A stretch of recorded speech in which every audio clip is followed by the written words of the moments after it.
Am I the asshole for outing a man as a pedophile in front of his new wife after he made a comment about my miscarriage? So, this is going to be long, and I will try to include the details as best I can. This happened a month ago, and it's still echoing in my head. Editing to add a few things, though this will be the last update, as, for the most part, a lot of you have been very helpful in helping me see things differently.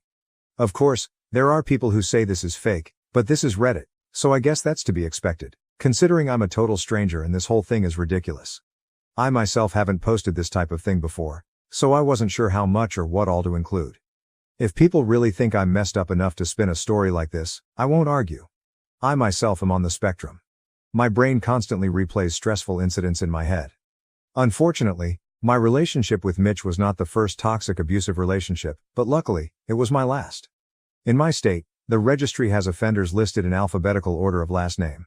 I was scrolling through it to find Mitch after my father came to my house and spoke with me in front of Mitch about what he had found. My father watched him pack and leave while I went to my mother's house. That's when I found Sean's mugshot, as they have to update pictures frequently. The person who said there was an easier way to go about it wasn't a friend of mine but a mutual acquaintance of my brother's. I was at his house talking about the ordeal when this mutual made that comment. The conversation ended and the whole mood of the dinner party we were at shifted. This is the last I'll be adding or replying, as I'm currently 16 weeks pregnant with my rainbow baby, and I refuse to let this shitty situation drag me down. Thanks to everyone who helped relieve the stress it was causing. I just want to take this time to focus on my baby girl. I'm sorry if the way I worded anything caused any misunderstandings, but I know what happened, and I'm glad I told her. The family member who was my grapevine knew the woman's cousin and asked me this morning if she could give her my number, to which I agreed. I look forward to talking to her on a better note and meeting her daughters, Kayla, 24, and Arya, 20. When I, 26F, was 21, I was in an abusive and toxic relationship with a man we'll call Mitch, fake name, 35M at the time. Mitch was friends with this guy, who we'll call Sean, fake name, 38 at the time, and a recovering alcoholic. Sean always gave me bad vibes. I had known that Mitch met Sean in jail, but I never pried about why he was there. Mitch told me that he himself was in jail for a bar fight. I was naive and believed him. A few months into the relationship, I got pregnant but ultimately lost the baby. It was around this time that my parents started hearing rumors about Mitch. They asked me for his birthday and full name, and it turns out he was a registered sex offender and did time for child pornography. I left him immediately and even looked at the registry myself. Not much of a surprise that I found Sean listed, mugshot and all, also for minor related incidents. I have since moved on and am happily married in a completely different county. Last week, my husband and I were visiting family in my hometown when we came across Sean in a store. We did our best to avoid him, yet he walked right up to me and my husband while we were at checkout and had the nerve to ask me, "Where's the kid?" Knowing damn well I had a miscarriage all those years ago. I saw red. At that moment, I realized he was there with a woman, who was with two special needs adults, both female. I saw the rings and I asked her, how could you trust a man like that around them? Because it was very clear that both were nonverbal, as they could barely even call her mom. Sean immediately got tense, and his wife asked me what I meant. So I told her.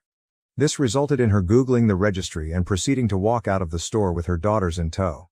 Luckily, my husband stepped in before Sean could say anything else. I've heard through the grapevine that she has started divorce proceedings and now Sean has started drinking again. I brought this up with someone, and they said there were better ways to go about this than how it happened, but I don't know. I just need an outside opinion. I hope this helps. Now to the next story, story 2.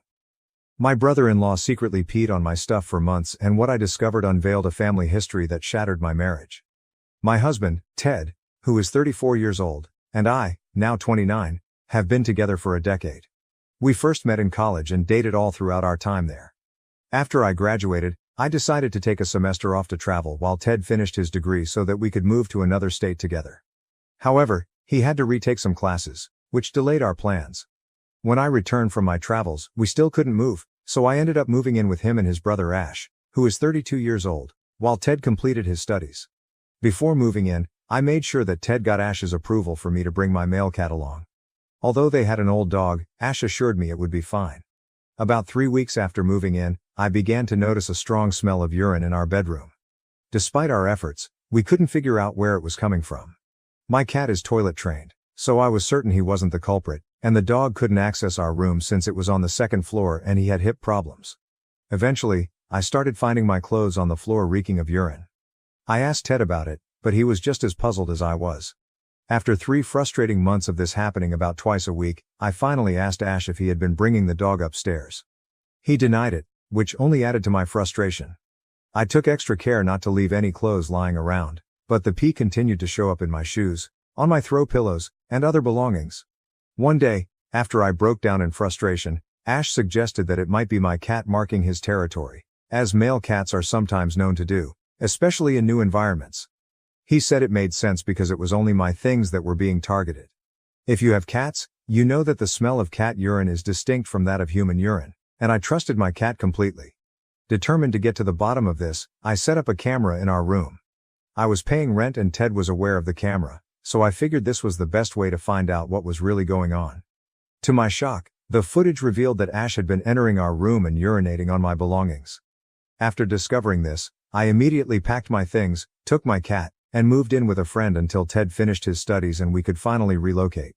I chose not to confront Ash directly because, honestly, the situation was just too disgusting. So Ted handled it. Since then, I've barely spoken to Ash. Although he was the best man at our wedding, we have made a point to avoid each other during family gatherings. When the pandemic hit, Ash lost both his job and his apartment, leaving him in a difficult financial situation.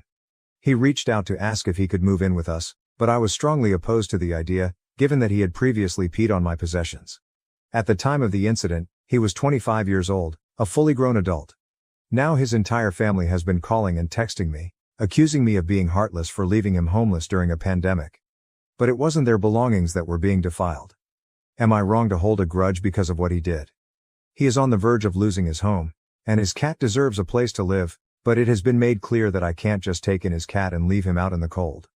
I feel justified in my decision, but Ted has now said that he can't abandon his brother, especially since the job market here is better suited to Ash's profession. Edit 1. Thank you all for taking the time to read about my current dilemma. I'm currently at work, so I had to pause responding for a while, but I will make sure to get back to everyone in the morning. There have been a few recurring questions that I'd like to address. One of the most common is whether Ash is in therapy. The last I checked, he was. After the incident, his mother insisted that he see a therapist, and that's how we discovered the underlying reason for his behavior. Ash and Ted had been best friends, and when I entered Ted's life, Ash perceived me as a threat to their relationship, which led him to try and break us up. Of course, this didn't work and instead resulted in Ted cutting off contact with Ash for a period. According to my mother-in-law, Ash's therapist suggested that he needed to make amends with his brother, which is why she eventually reconnected them and sought forgiveness for Ash's actions. They reconciled, and as long as I didn't have to interact with Ash or have him in our home, I was willing to tolerate it. Some of you also asked why Ash was involved in our wedding. When we were planning our wedding, the celebration was primarily for our parents. We would have been content with a courthouse ceremony, but my parents wanted a big wedding since I'm the first of my sisters to get married. All of my sisters and all of Ted's brothers were included as bridesmaids and groomsmen, so excluding Ash wasn't really an option. Given that Ted and Ash are best friends, I agreed to his involvement as long as I didn't have to take photos with him or have him give a speech, which was fine by me. Why aren't any of his family members able to provide him with a place to stay? The rest of the family resides on the West Coast, while we live on the East Coast. It seems that there is a discrepancy between what I have been told and what I have read in the comments regarding the demand for Ted's profession. It appears that his line of work is more sought after on the East Coast compared to the West. If he were to relocate, it is possible that his prospects of securing a job in his chosen industry may diminish. I am currently working on persuading all of his brothers, there are 8 of them, to contribute a bit so that, together, we can ensure Ash can continue to stay where he is. Why do they think I'm in the wrong? His entire family has a strong forgive and forget mentality. They have forgiven actions that I find completely unacceptable, such as stealing cars, faking a college degree, and keeping the money, among other things. They genuinely believe that Ash's behavior was a one-time incident and that he has since outgrown it. From their perspective, I should just move past it. Did he ever apologize? Ash did apologize to Ted, but he never extended that apology to me, which I'm admittedly still bitter about. I had considered accepting an apology, but after reading your comments, I realized that doing so would likely just be a way for him to ease his way back into my life, possibly leading to more trauma. I want to clarify that I'm not trying to make light of the situation. I just couldn't resist making that connection. Did he compensate me for the items he ruined? Since I didn't initially know the source of the pee, I simply kept washing the affected items. After discovering the truth, I threw away everything that had been peed on, as long as it didn't hold sentimental value. However, I still have 2 pairs of shoes in my home that were unfortunately subjected to his golden showers. He didn't offer to replace or pay for the items I discarded, and honestly, it never crossed my mind to ask him to do so.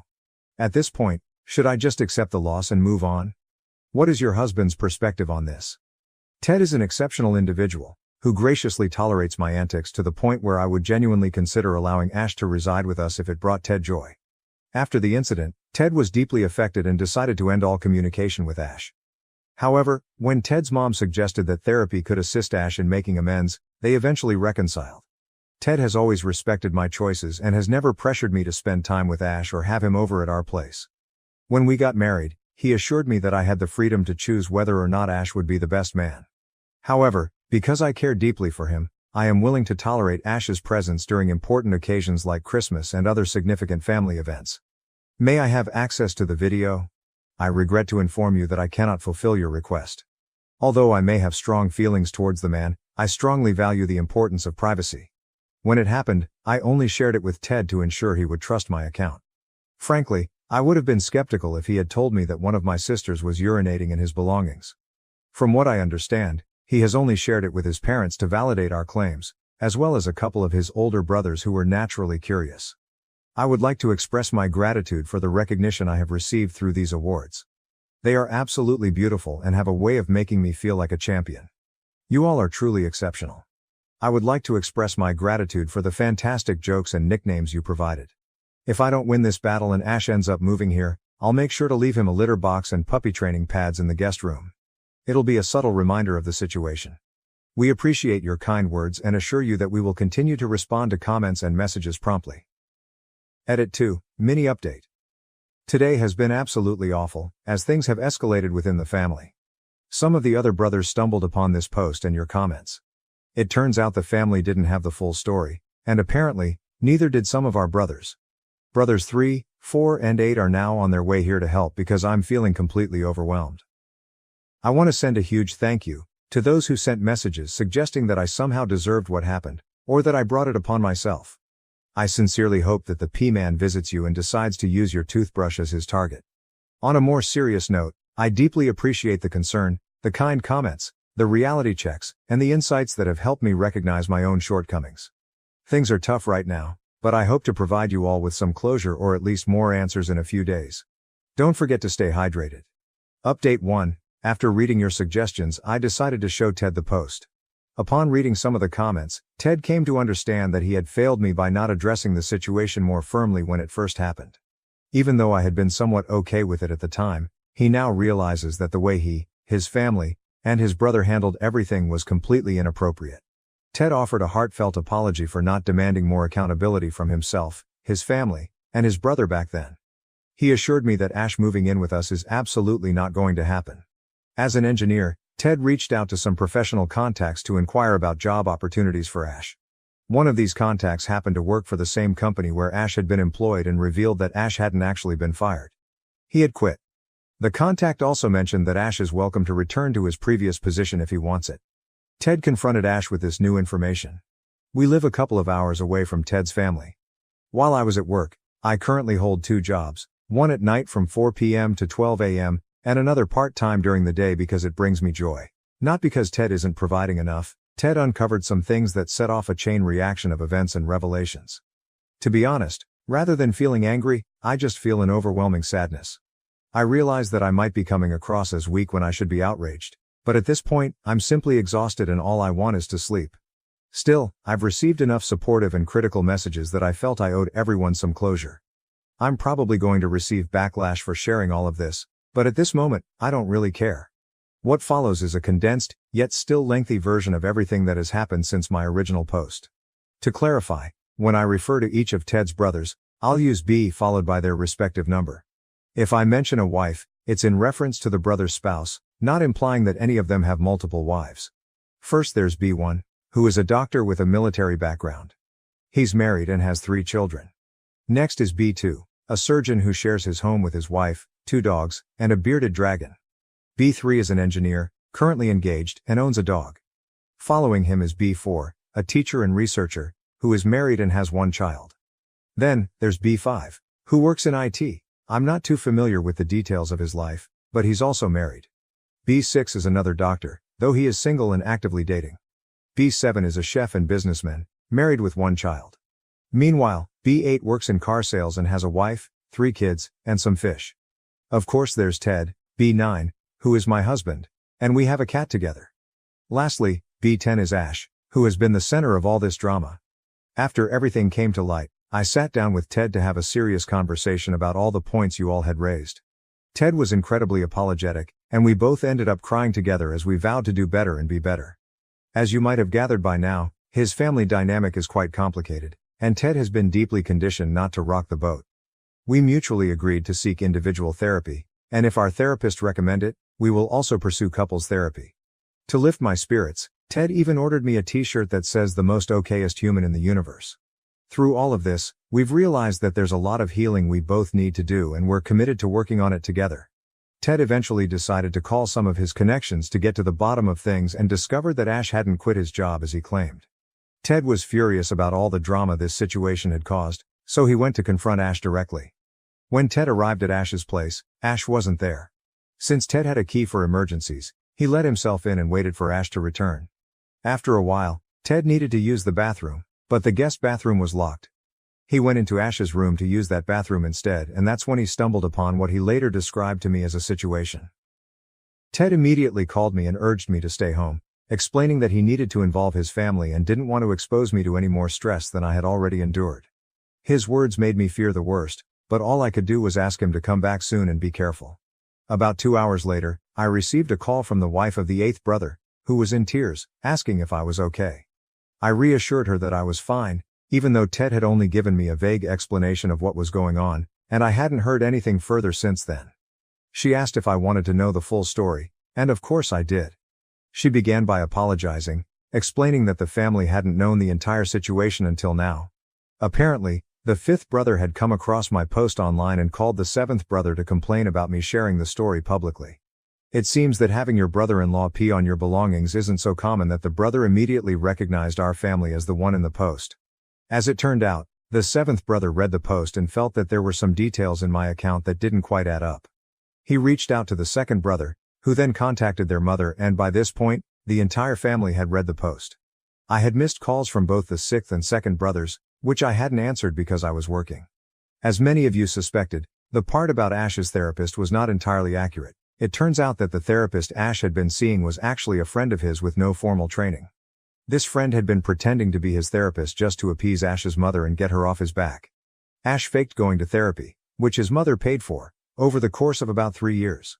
When Ash's mother eventually found out the truth, she decided to keep it a secret, justifying her actions by saying that she had forgiven other brothers for worse behavior in the past. All of this came to light when the 2nd brother confronted their mother about Ash not apologizing to me.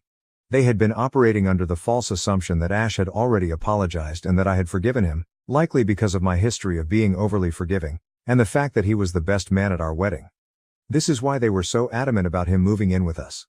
They were also unaware that the territorial incidents had been happening for months. They thought it was just a few isolated instances, not the continuous pattern of behavior that it actually was. Back to the wife of the 8th brother. She told me that the 3rd, 4th, and 8th brothers were on their way because Ted had asked for help, which understandably freaked me out. She then suggested I talk to the wife of the 1st brother, as she could use some support. After hanging up, I noticed that Ted had been trying to reach me while I was on the phone. When I finally answered, he kept apologizing, saying that his brothers would handle everything. I was done with the vague explanations, so I told him to just tell me what was going on, explaining that I had just spoken with the wife of the 8th brother and didn't have the patience to be kept in the dark any longer. Ted then revealed to me that Ash has some serious mental issues and harbors a deep hatred for me. Ted discovered pictures of me inside Ash's bathroom cupboard, smeared with pee and, disturbingly, other bodily fluids. Even more horrifying was that Ash also had pictures of the 1st brother's 14-year-old daughter. I have no idea what she could have possibly done to deserve that level of obsession. Ted, disgusted and furious, went into the bedroom and found photo albums in his nightstand that were supposed to be at his parents' house. You can probably guess whose pictures had been cut out and scratched over. The comments about Ash's psychotic behavior were, unfortunately, more accurate than I could have imagined. Ted dropped the albums in disgust when he found our wedding photo, stained with yellow. He then noticed our cat hiding under the bed, frightened and malnourished. When he coaxed her out, he discovered that she was also covered in dried pee and other fluids. At this point, the sixth brother called Ted because I hadn't been answering my phone. Ted told him what he had found, that Ash wasn't home, and that he needed to take the cat to the vet. The sixth brother instructed Ted to stay at the house until they could determine Ash's whereabouts. The brothers started calling each other, and the first brother was so furious that he threatened to kill Ash because of what he did to his daughter, which is why he wasn't one of the brothers who came to help. Now that all of Ted's brothers know what has happened, there are a lot of emotions swirling around, ranging from fury to concern, and they still do not know where Ash is. Ted called his mother to confront her about lying, covering up and reuniting them, although she claims she did not know Ash was lying about the therapist when she orchestrated their reconciliation. She broke down in tears, admitting that she knew the older brothers had tormented Ash when he was young, and she had done nothing to stop it. She feels she failed as a mother and has been trying to protect Ash now to make up for her past mistakes. I do recall that when we got married, my mother-in-law was very attentive to Ash, which I just assumed was her being motherly. Later, Ted told me he also remembers his mother questioning whether it was a good idea to have Ash as the best man, something we both, in our naivety, did not find odd at the time, given that she had always encouraged Ted to be a stabilizing presence in Ash's life. During their confrontation, she told Ted that the more involved he was in Ash's life, the more stable Ash seemed. She said she never told Ted about this because she did not want to burden him, and by the time she realized Ash had been lying about therapy, he appeared to have outgrown his issues and seemed fine. After hanging up with his mother, Ted called me to apologize and explained everything that had just unfolded. I decided to call out of my other job because there is no way I can go to work in this state. I have a lot to process, but I will keep you updated. I called Ted and told him I was on my way over because someone needs to take care of the cat. He tried to dissuade me, saying he did not want me to see everything that was going on, but honestly, I am just worried about the cat. At this point, I feel numb and just want to do something that makes me feel useful. About an hour into my drive, I received a notification from our Ring doorbell, which records anyone who comes to the door. The notification showed a delivery of sunflowers, Ted's favorite flower. He is very secure in his masculinity, so please do not turn this into something it is not. I asked the delivery person to read me the card. With this type of doorbell, you can talk to the person at the door, and it was from Ash. The message said something along the lines of, "You did me wrong by sharing our problems online. Anything that happens as a result will be on you." I broke down at that moment. I had to pull over to the side of the road and just cry my heart out.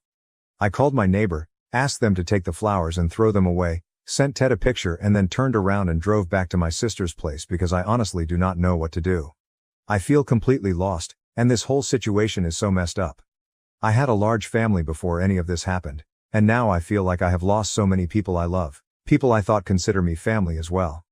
But not even in my sheltered view of the world can I see or justify any of the things that are happening right now.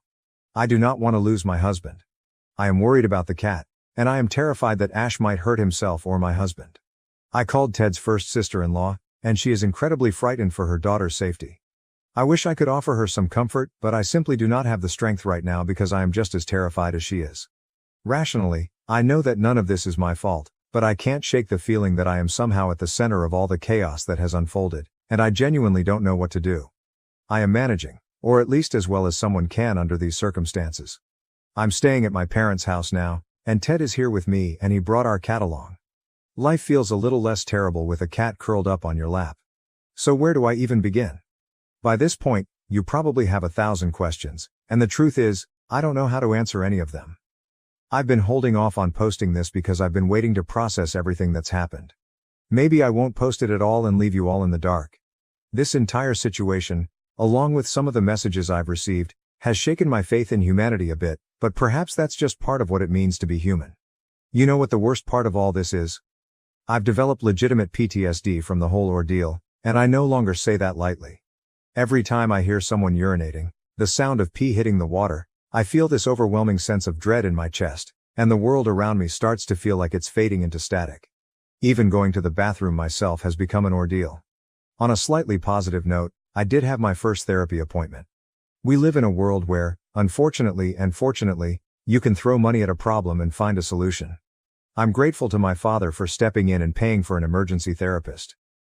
That's a brief update on how I've been doing, since some of you have been asking. But I know the real reason you're all here is to find out what happened to Ash after the flower delivery. So here's what unfolded next. I reached my breaking point and decided to head back to my sister's place. Ted left right away to be with me. Ted's sixth brother is the one taking charge of everything now. Out of all my brothers-in-law, he's my favorite, and honestly, I don't care if the others see this. Most of them have treated me poorly at some point, although none as badly as Ash, who clearly takes the crown. I haven't had the strength to ask what's going to happen to Ash. I believe he needs help more than anything else. Ted's first brother, on the other hand, has a different opinion and is apparently trying to involve the police since his daughter is a minor. I asked Ted to show me the pictures. Ted's second brother advised me to document everything, thinking it might help. Unfortunately, it didn't, it only raised more questions. But I suppose that's something my therapist can help me work through. At this moment, I don't have anything more to say. I'm sorry if this feels like a waste of your time, but I'm sure this isn't the end of it, and I'll have more to share, maybe later, maybe tomorrow. Well, they found Ash. Ted's third, fourth, and eighth brothers arrived at his place, and this time, he was there. Apparently, he hadn't noticed that Ted had been there earlier and had no idea about the storm that was about to hit. Things quickly escalated, punches were thrown, there was a lot of yelling. And after more punches and a trip to the ER, Ash is now under a psychiatric hold, being evaluated for a range of issues. Ted's mom has been trying to reach out, though I'm unsure whether it's to apologize or to find out what's going on since the entire family is furious with her. At this point, I'm done with her. This has been the harshest reality check I could ever imagine, but it has certainly taught me a lot about people, trust, and family. From the information we've gathered, it seems that Ted's mom was right about one thing. Ted not being actively involved in Ash's life may have contributed to this chaos. I suppose the distance we maintained during the pandemic might have triggered his decline. However, Ash will have to work through his issues with whatever coping mechanisms he's provided because Ted has now cut ties with about half of his family. Hopefully, this time, it's for good. Neither of us sees a way to move past this anytime soon. Tragically, Ash's cat didn't survive. That's something I will always carry guilt for. At some point over the past year, the cat developed a kidney problem that went untreated. While she was being abused and neglected, her condition worsened beyond the point of recovery. The vet, after hearing everything, since they had to explain part of the situation to the authorities who were being called to investigate animal abuse, determined that the most humane option was to put her down to prevent further suffering. As for the incident with B1's daughter, it seems to have stemmed from severe bullying Ash experienced from B1 when they were younger. Ash's actions weren't about direct contact with her but rather a twisted form of revenge against B1 in the only way he knew. B1's daughter will be attending therapy, just to be safe. I'm not sure how much they told her, but I assume they had to ask questions about her interactions with Ash, eventually leading to some explanation of the situation. So that's where things stand. I'm not leaving my husband, I'm not engaging in any retaliatory actions, and I'm going to therapy. I've made it abundantly clear to everyone that none of them will ever live with us for any reason. I don't care if they show up with the Pope, I just feel like the part of me that cared is gone.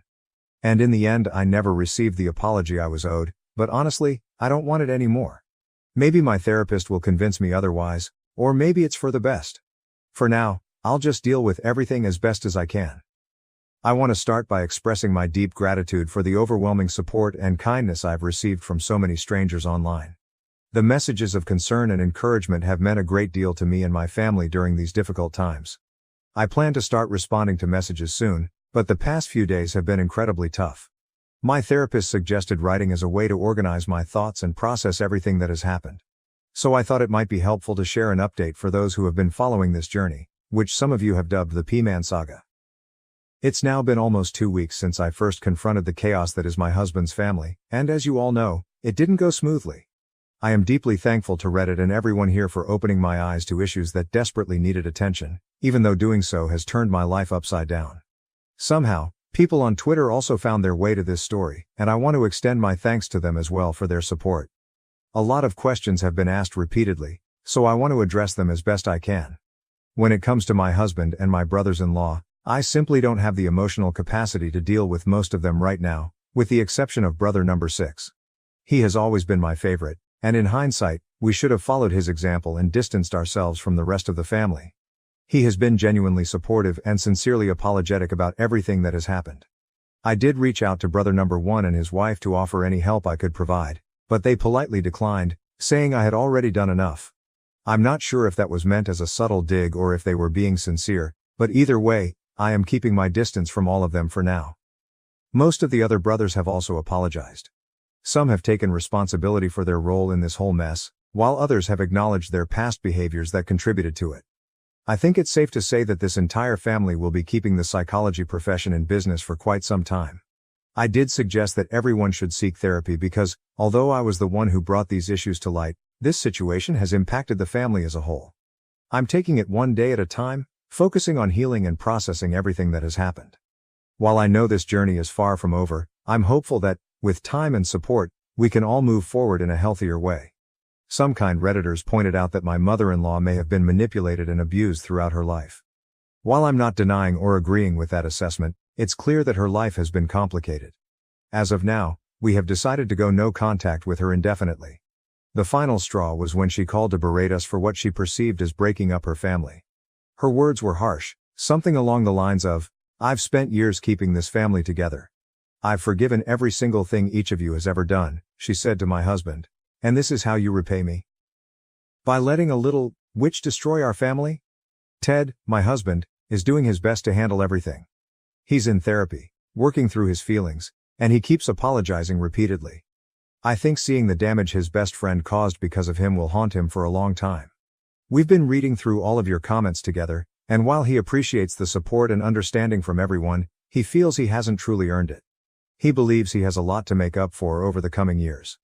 He also told me that he would understand if I wanted a divorce, saying he couldn't live with the fact that his family had caused so much pain. I assured him that I still love him deeply and that none of this is his fault. We'll see how therapy helps him in the long run. As for Ash, he is still in psychiatric care. He requested to see Ted, but that was immediately denied. However, Ash did write a letter to Ted. I don't know what it says, nor do I want to know, but Ted assured me that I would never have to see Ash again. Once it's considered safe, Ash will be moved to the West Coast where the rest of the family can handle his care. We have decided to wash our hands of him completely.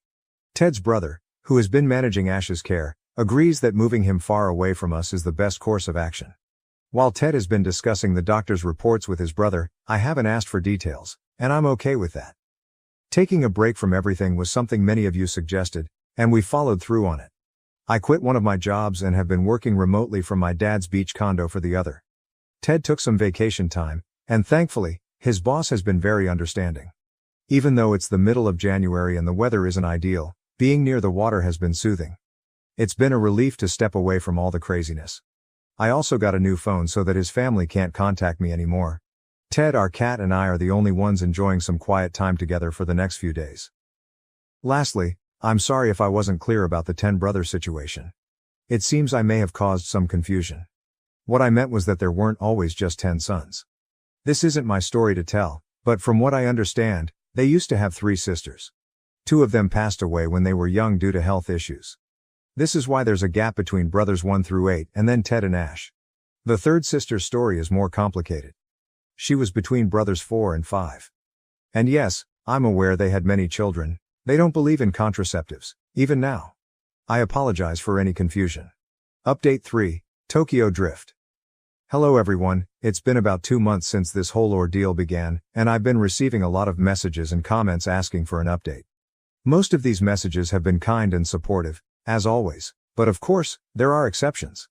At this point, I've come to accept that such negativity is just part of being on the internet. First, I want to apologize for taking so long to share this update. I know there's been a lot of curiosity about what's been happening with Ted's family, but I needed some time to process everything before I could talk about it.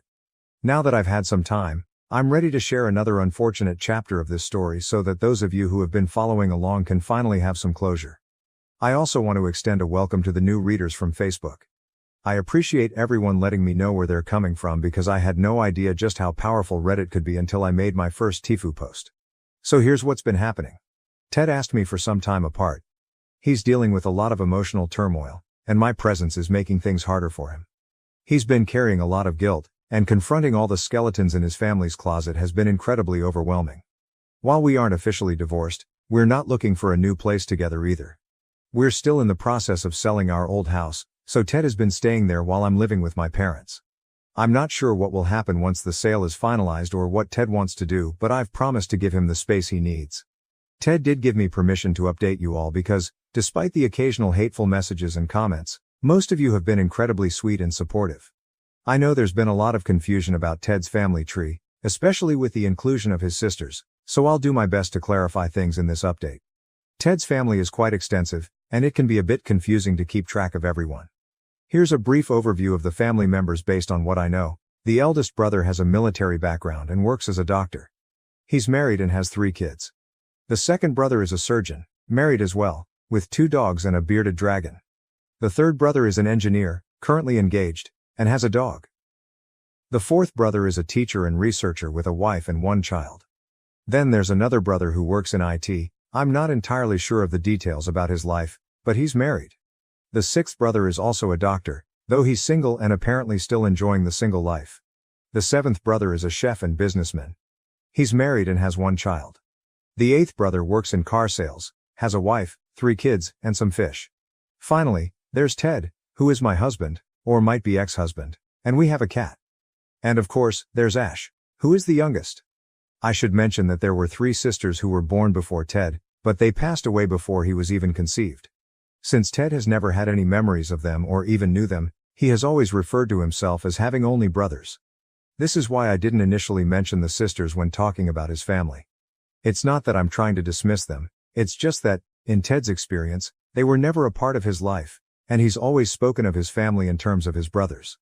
You all have some wild imaginations.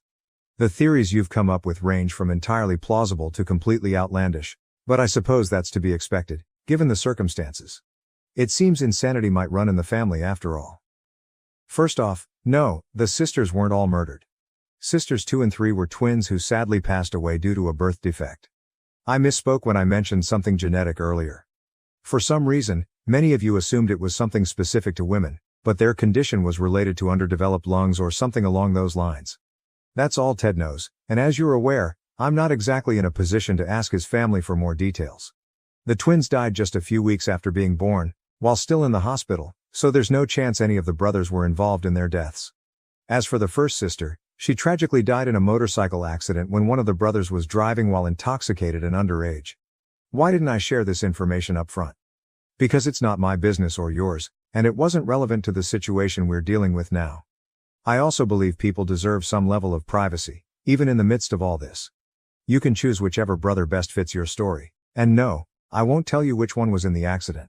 Many of you have been curious about the dirty secrets that their mother forgave them for.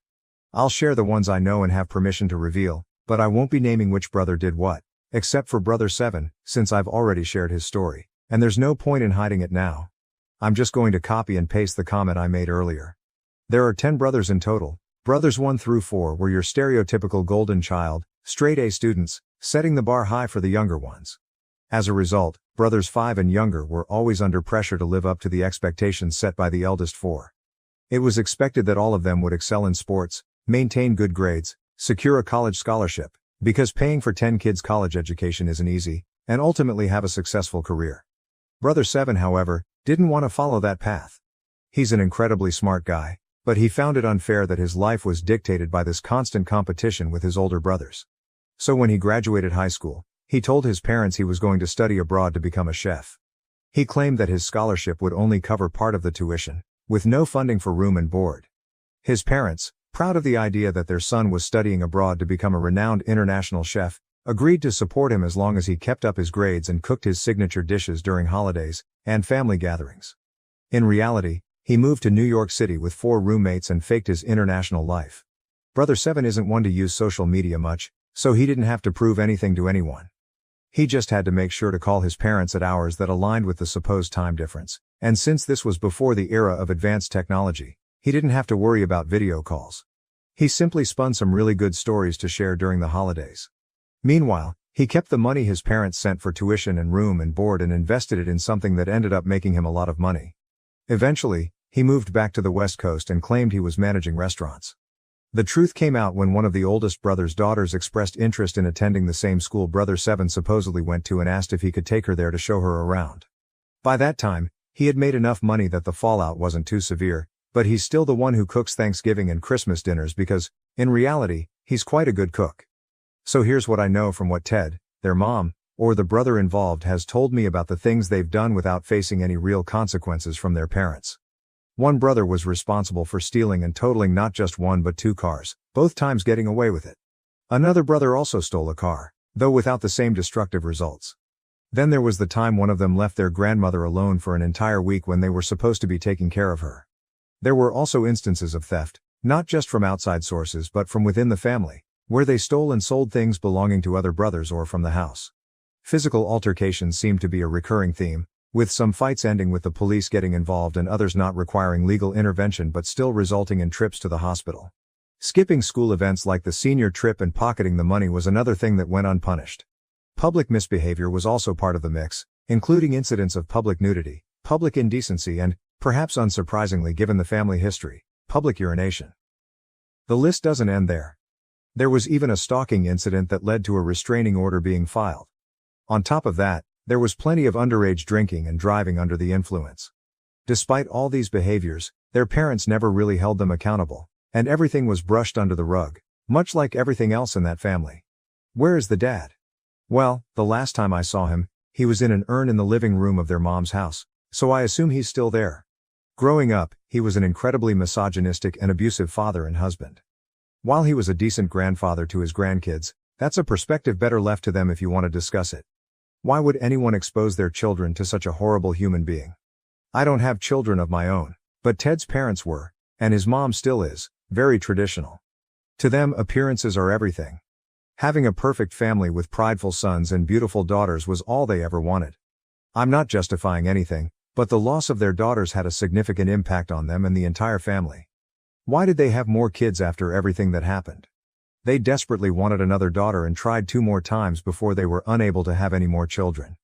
I don't know if they would have kept trying or if the inability to have more children only made things worse for them. What happened to Ash? I honestly don't know. I'd like to say I don't care, but the truth is, from a human standpoint, I do care. After going through therapy, I've developed a bit more empathy and I understand that he is sick. So yes, I care and hope he is okay and that he's able to heal and move forward. I just wish for all of that to happen very, very far away from me. I don't know if he's still institutionalized or not, but I do have it on good authority that he's staying far away from me and that's all that matters regarding that family. A shout out to my brother-in-law who is a doctor and single for being great as always. He has been very supportive throughout everything and in general, he's a good guy. And yes, he's still single and ready to mingle if anyone is interested. He made me emphasize that when I told him I was updating again. So, if anyone on the West Coast is looking for a cute doctor with a crazy messed up family, he's your guy. Tortilla the cat has been soaking up all the love, affection, and praise.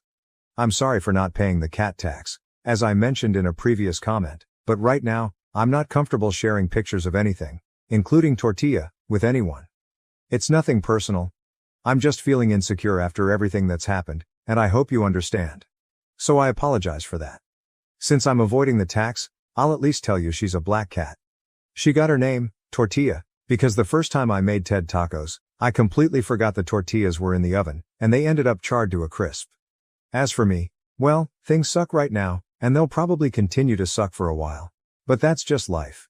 I had to quit my job after already quitting my other one, so I'm currently unemployed and staying at my parents' house. But my dad has been incredibly understanding and just wants me to be okay, and I love him for that. It's been nice having my sisters around, and there are even more cats here to keep Tortilla company. I'm still in therapy, which seems to be all I can manage right now. On the bright side, I'm sure none of these cats have ever been brushed as much as they have in the past few weeks, so they're all extra shiny and handsome. That's all for today, and sorry for the long read.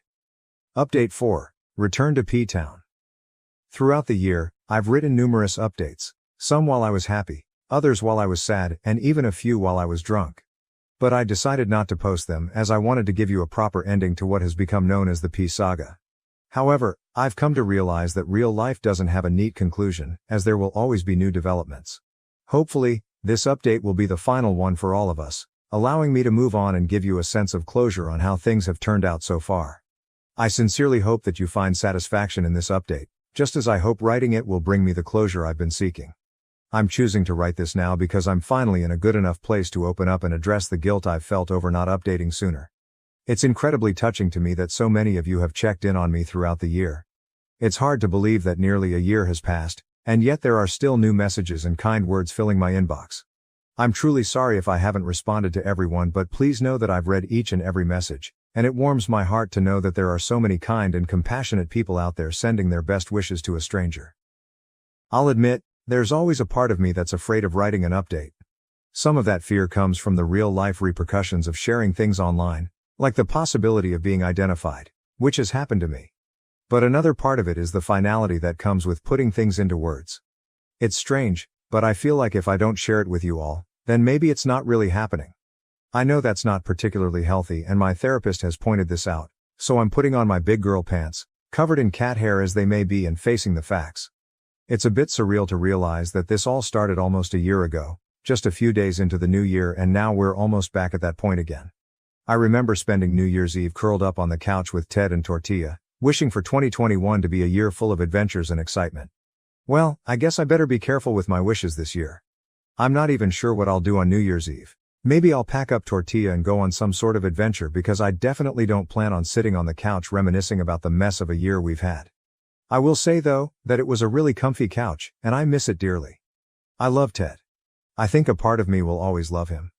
We spent such an important part of our lives together that it just feels strange not having him around every day. The short version is that he asked me for a divorce, so there's that. It was as amiable as a divorce can be under the circumstances. We cried through the whole process. He called to ask for forgiveness, and I begged him not to leave, but in the end, it's what he needed to start healing from everything that happened. We're still friends. We've been best friends for so long that even though that chapter of our relationship is closed, we're still there for each other. I know you're not here to read about my heartbreak, and you probably just want the details, so I'll share what I know. Keep in mind that now that we're no longer together, I don't have all the inside information.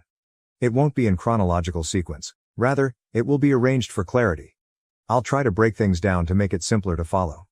Since the divorce, I haven't heard much from my ex-family, especially from the brother who works in car sales and has a wife, 3 kids, a fish and a cat. Before we lost touch, I knew they had adopted a kitten named Bob. As for the brother who is a chef and businessman, who also has a wife and a child, I have no idea how they're doing now, and I haven't inquired. The brother who is a doctor, despite the chaos in his family, seems to be doing well, particularly in his new relationship. I've met his partner a few times over the year, and she truly is a lovely person. Although they face the usual ups and downs, especially when it comes to dealing with his other brothers, they seem to be in a good place. He even visited me after Ted asked for a divorce. He hugged me and reassured me that I would always be his little sister, regardless of who I was married to. Losing my husband and half of what I considered my family has been incredibly bittersweet, but it's comforting to know that I still have a brother, even though I only have sisters. As for the brother who works in IT and his wife, I finally discovered why he has never liked me. He doesn't particularly like Ted. Apparently, he was the worst of the brothers growing up, and he never appreciated Ted standing up to him or defending Ash. Since the divorce, I have had no contact with him, and I have no intention of changing that. On the other hand, the brother who is a teacher and researcher and his wife have remained pretty much the same. They were always kind to me. He took it upon himself to ensure that Ash was placed on every do not adopt list at shelters, shops, and vets in their area. He's determined to protect any future cats or animals from experiencing the same fate if Ash's mental health were to decline again. While there's always a risk that Ash could somehow get his hands on a stray or have someone adopt a pet for him, he reassured me that he would do everything in his power to prevent that from happening. Knowing this gave me a bit of peace of mind as I left that part of my life behind. The brother who works as an engineer, his now wife and their dog got married when all this chaos began. Back then they were just engaged. It was a really nice ceremony, but I didn't attend, even though both the bride and groom insisted that I was welcome and should come since I was family. Ted also said he wanted me to be there, but I honestly didn't want to ruin any more family pictures. I did attend through Zoom though, so that's how I know it was a lovely event. The brother who is a surgeon, along with his wife, 2 dogs, and dragon, was really helpful when everything went down and was one of the first to take action. He apologized profusely to me, both for the initial pressure to let Ash move in and then for what ultimately transpired. He was especially sorry for the role he played in his brother's mental health struggles. I thanked him for the first 2 apologies and told him that the third one wasn't mine to accept.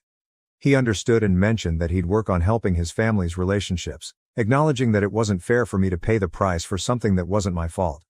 After the divorce, he reached out again and assured me that if I ever needed anything, he'd be there for me. Overall, It was a nice sentiment, and I know he's now in therapy too, which is a positive step. As for the brother who is a doctor with some military background, along with his wife and 3 kids, he was the most outraged by the entire situation, especially since it directly affected one of his daughters. Initially, they asked me to keep my distance and give them space, but later, his oldest daughter reached out to me. She's a sweetheart and mentioned that she missed how things were before everything unraveled. I didn't pry into what exactly her parents told her, but I assume they had to give her some version of the events since she's old enough to ask the right questions. This brother didn't end up pressing charges, but they did end up moving. Fortunately for their eldest daughter, they relocated to the East Coast, where she found an incredible culinary program that she's very excited about. Daughter 2 is doing well, according to her sister, mother, and therapist. It seems she didn't have much interaction with Ash outside of large family gatherings, and the reason Ash targeted her picture was more because she closely resembles her dad. It wasn't really about her as an individual but rather about who she represents and the fact that she's a woman. I'll explain more about that later. She's still in therapy but is quite irritated by it, insisting that it has nothing to do with her and expressing her frustration about having to move and leave all her friends behind. So in general, the family is safe and adjusting to their new life on the East Coast, though they're still keeping their distance from me. They haven't been thrilled with the weather, but I did tell the eldest daughter that she's welcome to visit anytime. Her mother and I are on friendly enough terms that she'd allow it. As for the father and me, we haven't spoken since everything went down. Any communication has been through his wife and daughters. Some days, just for fun, I'll browse our subreddit and convince myself that my situation isn't as bad as others. On other days, I'll come across stories and wish that my worst problem had been something as simple as someone wearing white to my wedding.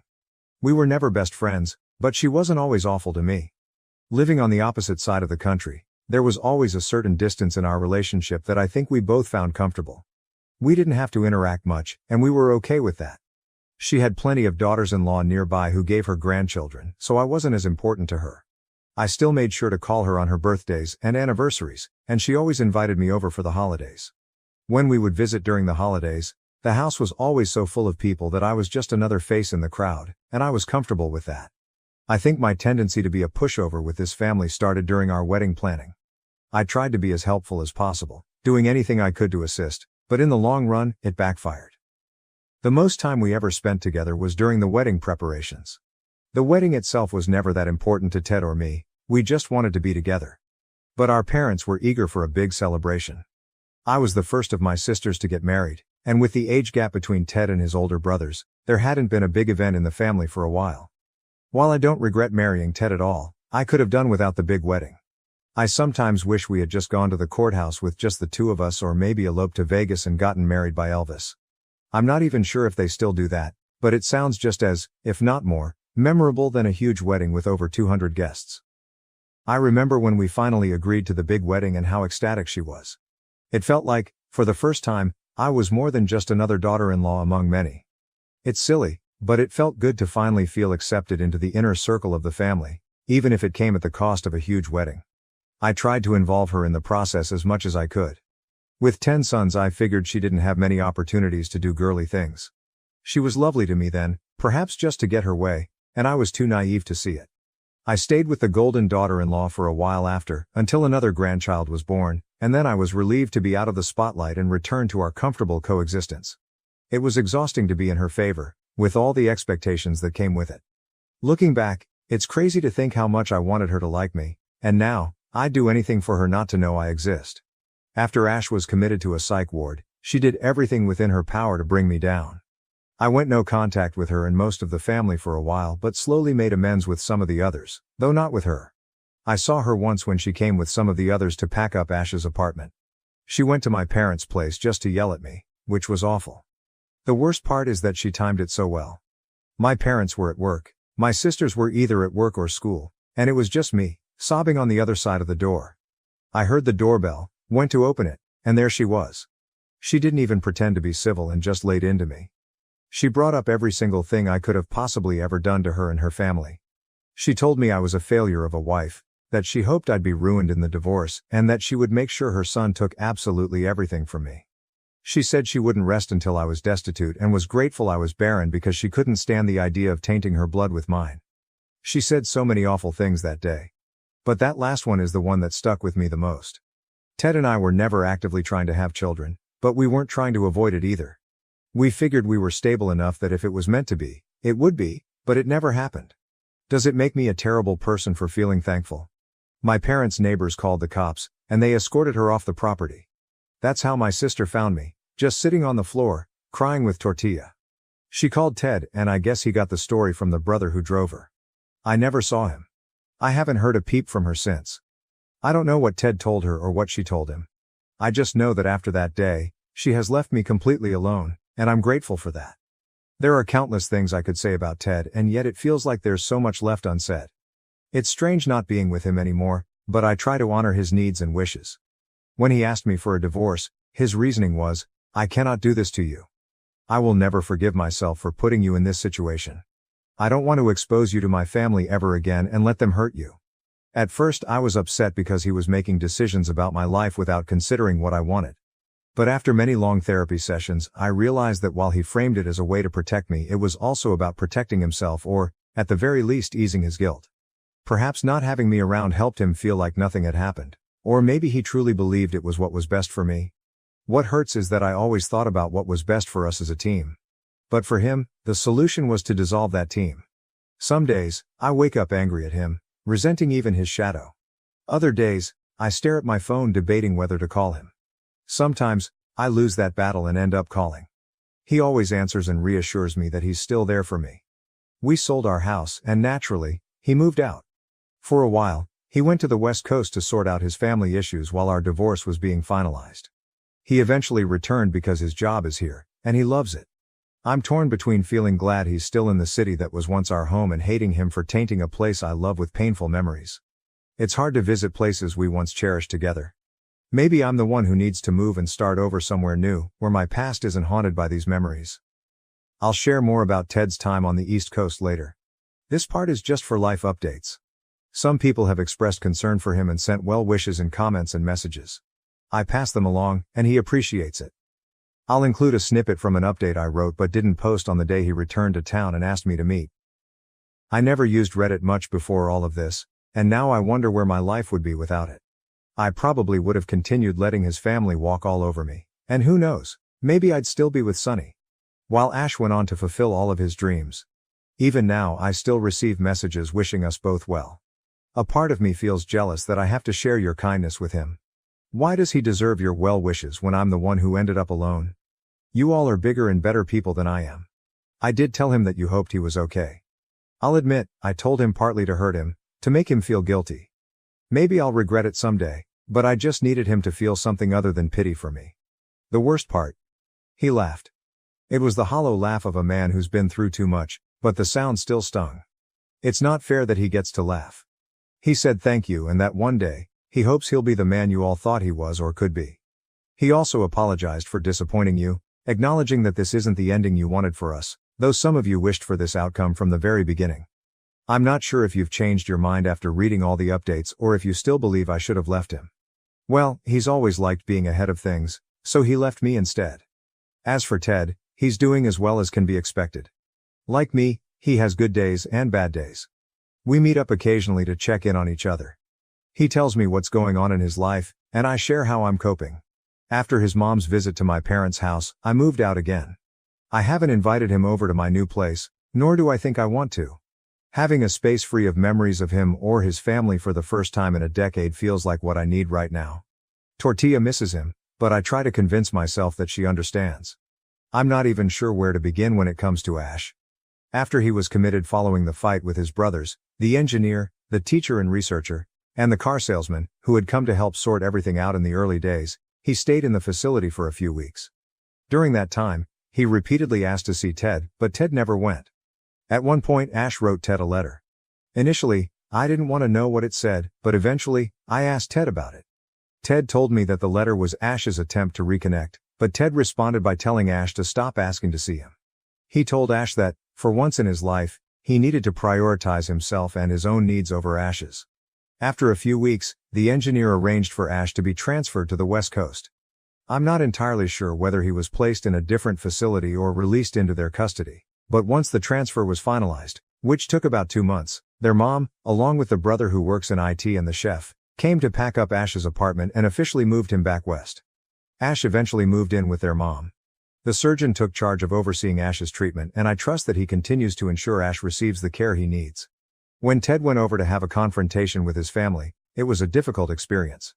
He first met with his brothers, though I'm not sure if all of them were there, likely just the ones most involved. From what Ted shared with me, the engineer discussed some of the insights he had gained from speaking with Ash's doctors. While Ash was on the East Coast, he was treated for what they described as a psychotic episode, and he has been in treatment ever since. The exact diagnosis is unclear to me, but they talked about a lot of things during that meeting. They discussed their upbringing, how the bullying affected Ash, and how Ted's protectiveness over the years created an unhealthy emotional attachment. A few other issues were also brought to light. I'm not entirely sure if these conclusions were reached during therapy sessions, if they were communicated by Ash's therapist, or how they came about exactly, but this is what Ted told me when he returned. Listening to him talk about it felt strange. He was so detached, almost as if he was talking about someone else's family. I suppose that's just his way of processing everything that happened. I know many of you have been curious about the type of bullying that could have led Ash to become the person he is today. Ted shared some of those details with me, and while I won't specify which brother did what, allowing you to fill in the blanks with your own assumptions, just know that while some of the brothers are genuinely remorseful for their actions, others seem indifferent. Many of you speculated on the nature of the torment, and while some of your guesses were close, the reality was even harsher. Beyond the typical bullying tactics like punching, mocking, and name-calling, there were much crueler acts. These included locking Ash in cabinets, stealing his clothes, leaving him outside overnight, locking all the bathrooms so he had no choice but to wet himself, and threatening him with various items and weapons. They would also abandon him at places, forcing him to walk miles home in all kinds of weather, dress him in diapers, antagonize him relentlessly, tie him up and drag him behind ATVs, dump water on him and leave him to freeze, and even put itching powder in his underwear. The list goes on and on. I know sibling rivalry and bullying can happen, but the way Ted described it felt incredibly malicious. I can't fathom what Ash could have done to deserve such treatment. It doesn't excuse his later behavior, but it does offer some explanation. His hatred for women appears to stem from the same source. He seems to blame his mother for not protecting him from his brothers, which likely shaped his view of women as weak and ineffective. If his own mother couldn't protect him, who could? The brothers didn't help matters either, as they would alienate him from any girls who showed interest in him. This isolation is how his unhealthy emotional attachment to Ted began. Since Ted was the only one who stood up for him.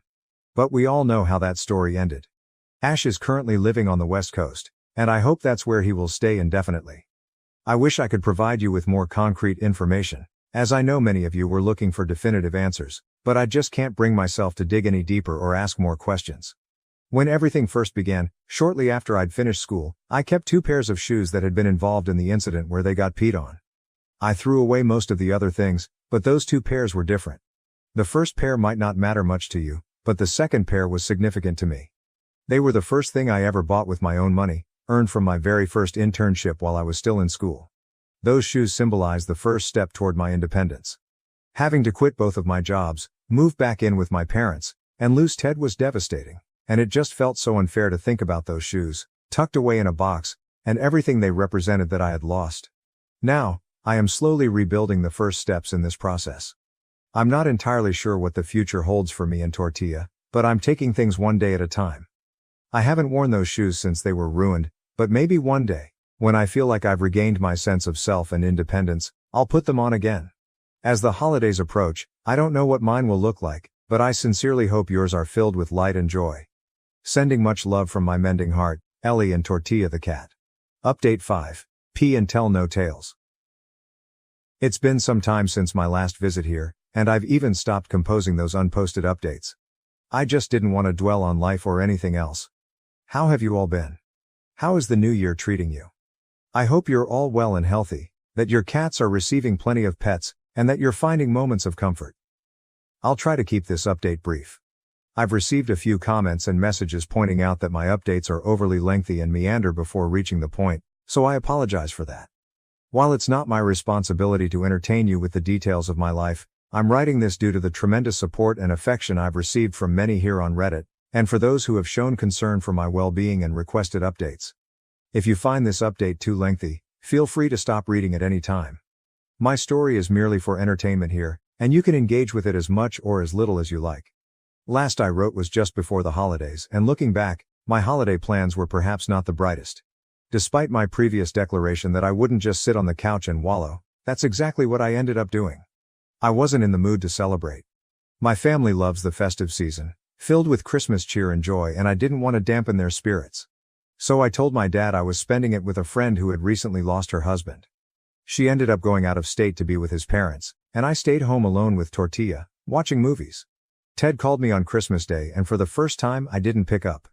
Many of you will probably be proud of this small victory, as so many suggested I should cut him off entirely. Please bear with my gradual steps. I just couldn't sever ties with my best friend overnight, even after everything that has happened. He texted later to check if I was okay, having noticed from my sister's Facebook photos that I wasn't with my family. I wonder if I should ask my sisters to block him. They all love him, and he loves them. Before all the turmoil, he truly was an incredible person, and even now, he's trying his best to navigate through the aftermath. I'm not sure if it's the way I write or the fact that my perspective is influenced by our relationship, but Ted isn't as terrible as some might think based on my updates. He's grappling with a significant amount of trauma, facing the actions of his family directly, which is incredibly challenging.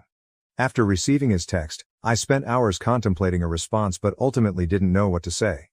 While I wasn't fine, he remains the person who understands me the most.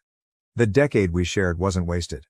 Our relationship didn't end because our love did, but because it was the healthier choice for both of us at the time.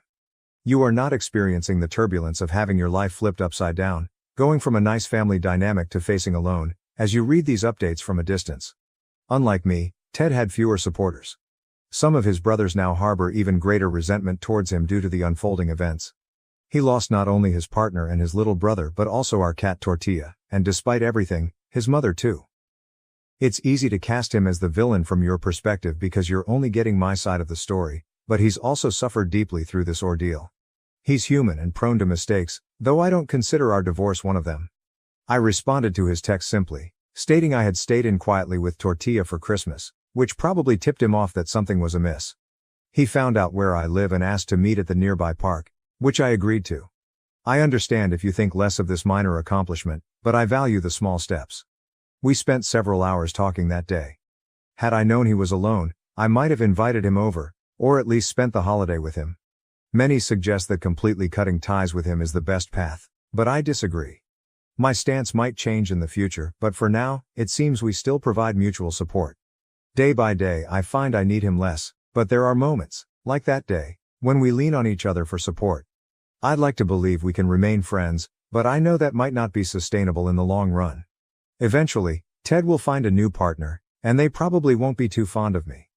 Or maybe we'll just drift apart.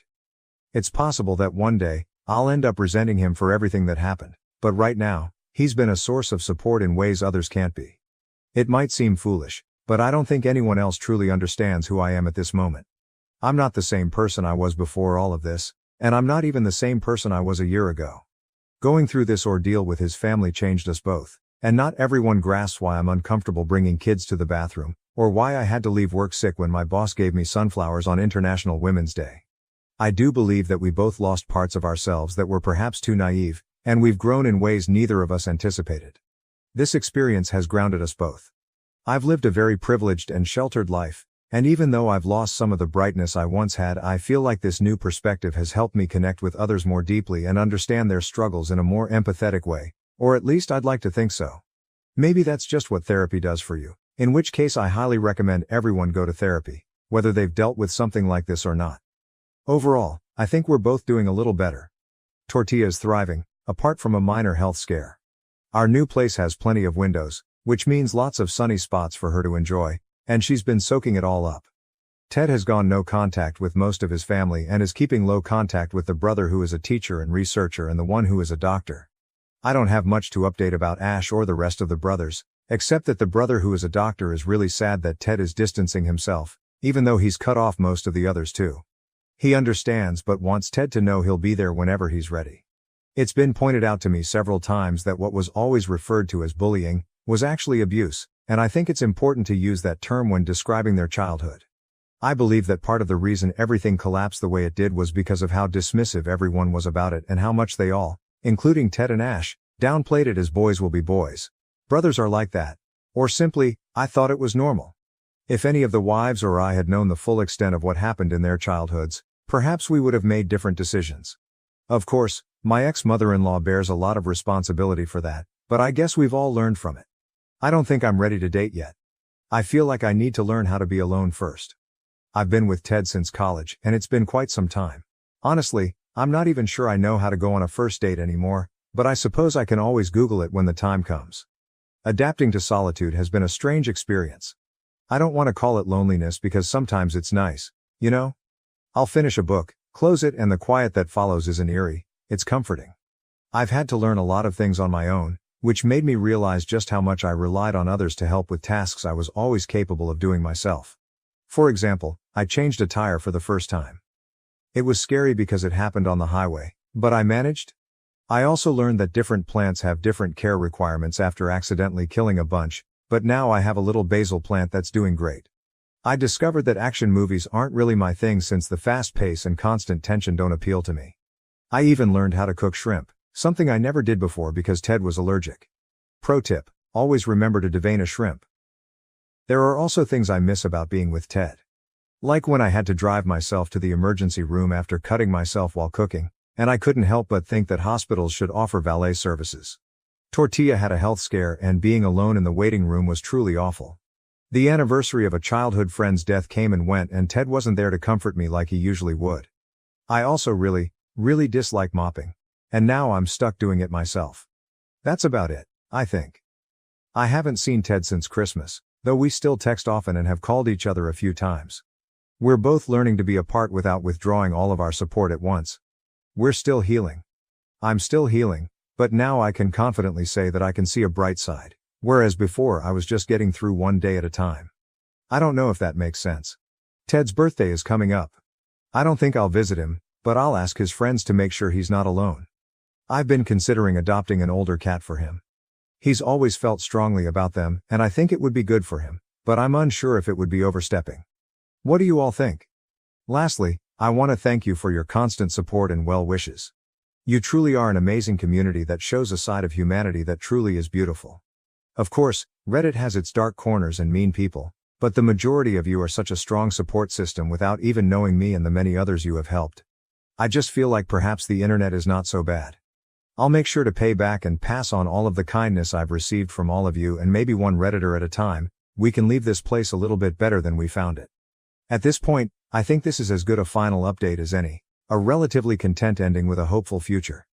I might surprise you all with a year in the life update sometime in the future, but for now, I can say that everything will be okay. Sending head parts to all who want them, intended for cats, but I don't discriminate based on species, and all my love from my mending heart, Ellie and Tortilla. Hello lovely people of Reddit. How are you? Almost an entire year has gone by and I hope that we have all grown older and wiser. It's endearing to know that even after all this time, there are still people following my journey and sending me heartwarming messages and comments. Also, a special thank you to whomever reported me to Reddit Care. I didn't even know that was a service they offered. I hope it came from a place of caring and concern. I guess at some point the story made it onto TikTok, so hello to all those who came from there. At this rate, I'm half expecting AOL chat rooms or Yahoo Answers to show up too. The new 20s are kicking my ass, and not in a particularly positive way. I cannot wait for this decade to be over. A Redditor called my last update a holiday special. And it made me laugh. I don't think they meant it kindly, but it struck me as funny because I'm an absolute sucker for the Hallmark Channel. So here I am again after the holidays. For my haters and those who don't want to sit through a half-hour monologue, here's the TLDR. I got a robot mop, my basil died, things started to look somewhat normal, my ex-husband tried to kill himself, and now I'm back living at my parents'. I've highlighted the bits mentioned in the TLDR in case you want to skip to those parts. At the suggestion of several Redditors, I got myself a steam mop. Initially, it was helpful, but I still had to go through the motions of mopping, and the slight dampness left on the floor that would make my socks wet was still bothersome. So, following the advice of others, I invested in a robot mop. I already had a Roomba but didn't realize they made mopping versions too. It's perfect, and I absolutely love it. I run it while I'm out for the day, and when I come home, the floors are freshly dry, which is the best feeling in the world. Unfortunately, my little basil plant didn't survive. I think it was because I moved it from its spot in the kitchen, where it was getting more light than before. Before it died, I used the last of it to make a delicious pasta salad with orzo, cherry tomatoes, mozzarella balls, olive oil, salt and basil. Simple but tasty. I was also gifted a few miniature rosé plants, but despite my best efforts, they didn't last more than a few months. After that, I kind of gave up on live greenery. In my internal monologue, life sometimes feels like a series of challenges, one after another. One of my sisters has always liked the saying, "Life sucks and then you die," which she interprets as a reminder not to dwell on the bad things because life is short and unpredictable. Right now, I find myself resonating with the more literal interpretation of that phrase. I think the expression, "when it rains, it pours," captures a similar sentiment. I went on a date recently, as a friend of mine set me up with one of his coworkers, and it felt awkward. I'm not sure if I've always been this awkward, if first dates are just naturally awkward, or if we simply didn't connect, but I spent the entire dinner feeling like I needed to either fight or flee. The guy was lovely, and maybe we should have done something less formal than dinner. I haven't been on a first date in years, and I guess coffee is the trend now. Perhaps I should have gone that route, or maybe I just wasn't ready yet. My new job, which I got after everything happened, is wonderful. My boss no longer gives me flowers. I'm not sure if he noticed what happened last year and took the hint, or if someone mentioned it to him. Now, when everyone else gets flowers, I receive lamps instead. It might sound random, but I love lamps and light up things. Over the past year, he's gifted me a little cat night light that brings me so much joy, as well as some fairy lights and a Himalayan rock salt lamp. He's a great guy, and I really appreciate the effort. My coworkers are great too, and the work we do is both fun and fulfilling, which is something I didn't have before. I used to juggle 2 jobs, one that was fulfilling and one that paid the bills. It's amazing to now have just one job that does both. In hindsight, it feels like I wasted so much time at my previous job, but this realization is a silver lining from everything that happened. Tortilla is doing well. She's on prescription food now and isn't too happy about it. Even though it's been months. Winter is always a bit rough for her because she gets extra fluffy, and you can tell it bothers her. This means more brushing and de-shedding. If you have long-haired pets, I recommend the Furminator, though Amazon has cheaper alternatives. Tortilla is getting older, so I do what I can to make sure she's comfortable. One of my sisters recently got a kitten, and we watch him when she's out of town. Tortilla absolutely adores him. Matcha, the kitten, pretends not to like all the grooming she gives him, but he's not fooling anyone. If Tortilla is asleep, Matcha will cuddle up with her, but if she wakes up first, he'll quickly run away.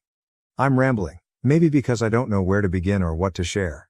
It's also unsettling because I know certain people keep tabs on me through this account. While I don't really care if they do, it still feels odd, like the feeling you get when someone is watching you from afar. I'm not sure if that makes sense, but that's how it feels. Anyway, when I'm feeling particularly masochistic, I'll read comments where the P saga has been shared. Most of you on my own threads are absolutely lovely and supportive, but outside of my virtual walls, people share harsher opinions. I know it's unhealthy and my therapist knows it too, but it also grounds me a bit and helps me see things from perspectives I hadn't considered. For example, someone called me deranged for being so obsessed with cats. I hadn't really noticed, but a good portion of my updates do revolve around cats and their well-being. It's true, I do love cats. That person said I showed more empathy towards cats than I did towards Ash, my family-in-law, or even Ted. And yeah, a little. You can consider me sociopathic if you'd like, but domesticated animals don't have a say in what goes on in their lives. We as pet owners, make decisions for them and try to make the best ones we can. In regards to Sunny, yes, I absolutely will always feel more empathy for her than for anyone else involved because she was helpless. There was no other option for her, no safe place, and no one to advocate for her. Even if you take out the sentimental component of my attachment to cats, from a humane standpoint, it was still awful, and that's why animal cruelty charges were considered. Some people told me I was making things worse than they really were, that what I went through was nothing, and that I'm just being emotional, which I might be a little. Some people think that X, Y, or Z were the real victims. I believe everyone involved is a victim in some way, but just because you're a victim in your own story doesn't mean you can't be a bad guy in someone else's. Take my ex Millie, for example. She's the person who has received the least amount of sympathy in everything I've read, but her husband was an abusive father and husband. I know her upbringing was less than stellar, and she has a lot of unresolved trauma from the deaths of her daughters. Does it excuse her behavior? No. Does it explain it a little? Maybe. Does it undo all the damage she caused? Definitely not. Although Ash had a very bad childhood and was abused, This came as a surprise to everyone, and things went badly so quickly because he was very well put together, or at least he was very good at controlling or hiding his feelings. He graduated from a well-known university with a degree in engineering and had a safe job. He was happy with his life. Everything went wrong after he finished because of the pandemic and being alone. I've given this a lot of thought, but I do wonder what would have happened if there hadn't been a plague. Would Ash not have lost it? Could it have been something else? Could someone else have opened the room with the bones? The what-ifs in their heads are their own journey. So many lives with happy, sad and tragic ends have come to mind. I know it's not healthy to think about those things all the time, but I do sometimes wish I had those options. But I have to say that even in my wildest dreams I never really saw Ted dying. First, let me say that he is not dead. He's fine at the moment. To keep in mind, this is all written from my point of view. Ted was the real person in the middle of it all. I wasn't even hurt. I had to go to a lot of therapy meetings before I could accept that it wasn't my fault.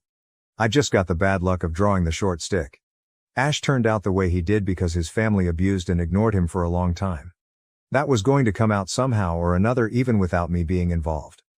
I wish there was a way for him to have been persuaded to see a real doctor and be helped in a safe and healthy way, but I guess we'll never know. I'm glad I broke the camel's back instead of B1's kid.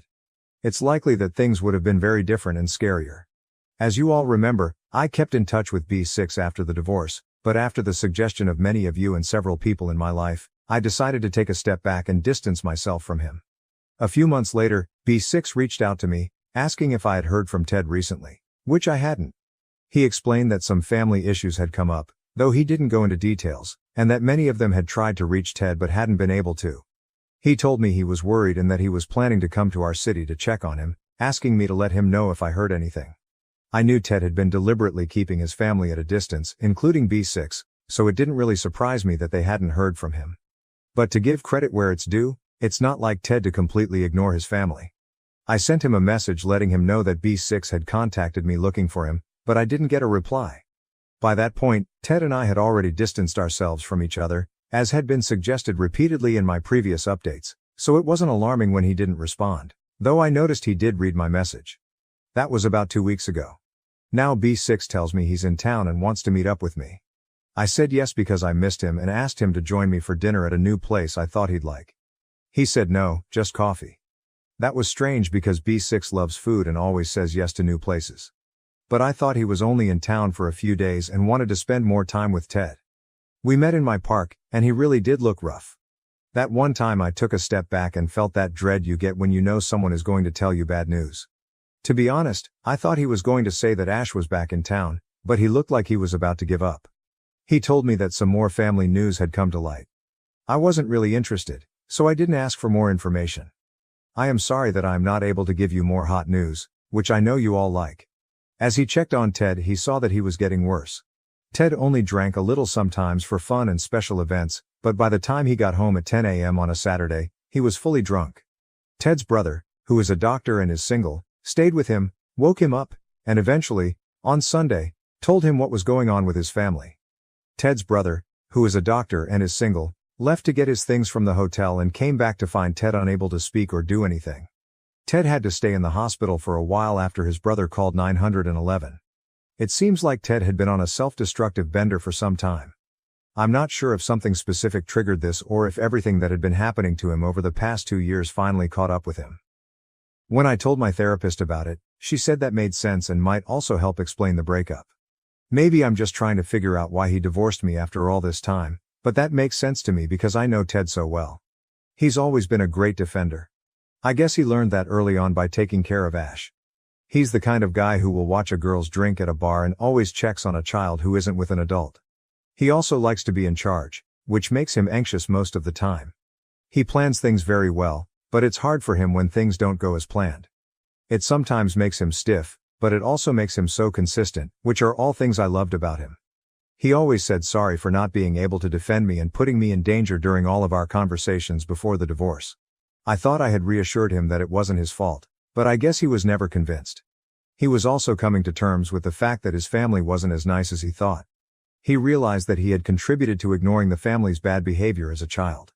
Realizing how bad and horrible his past was and how horrible some of his brothers are really wears a person down.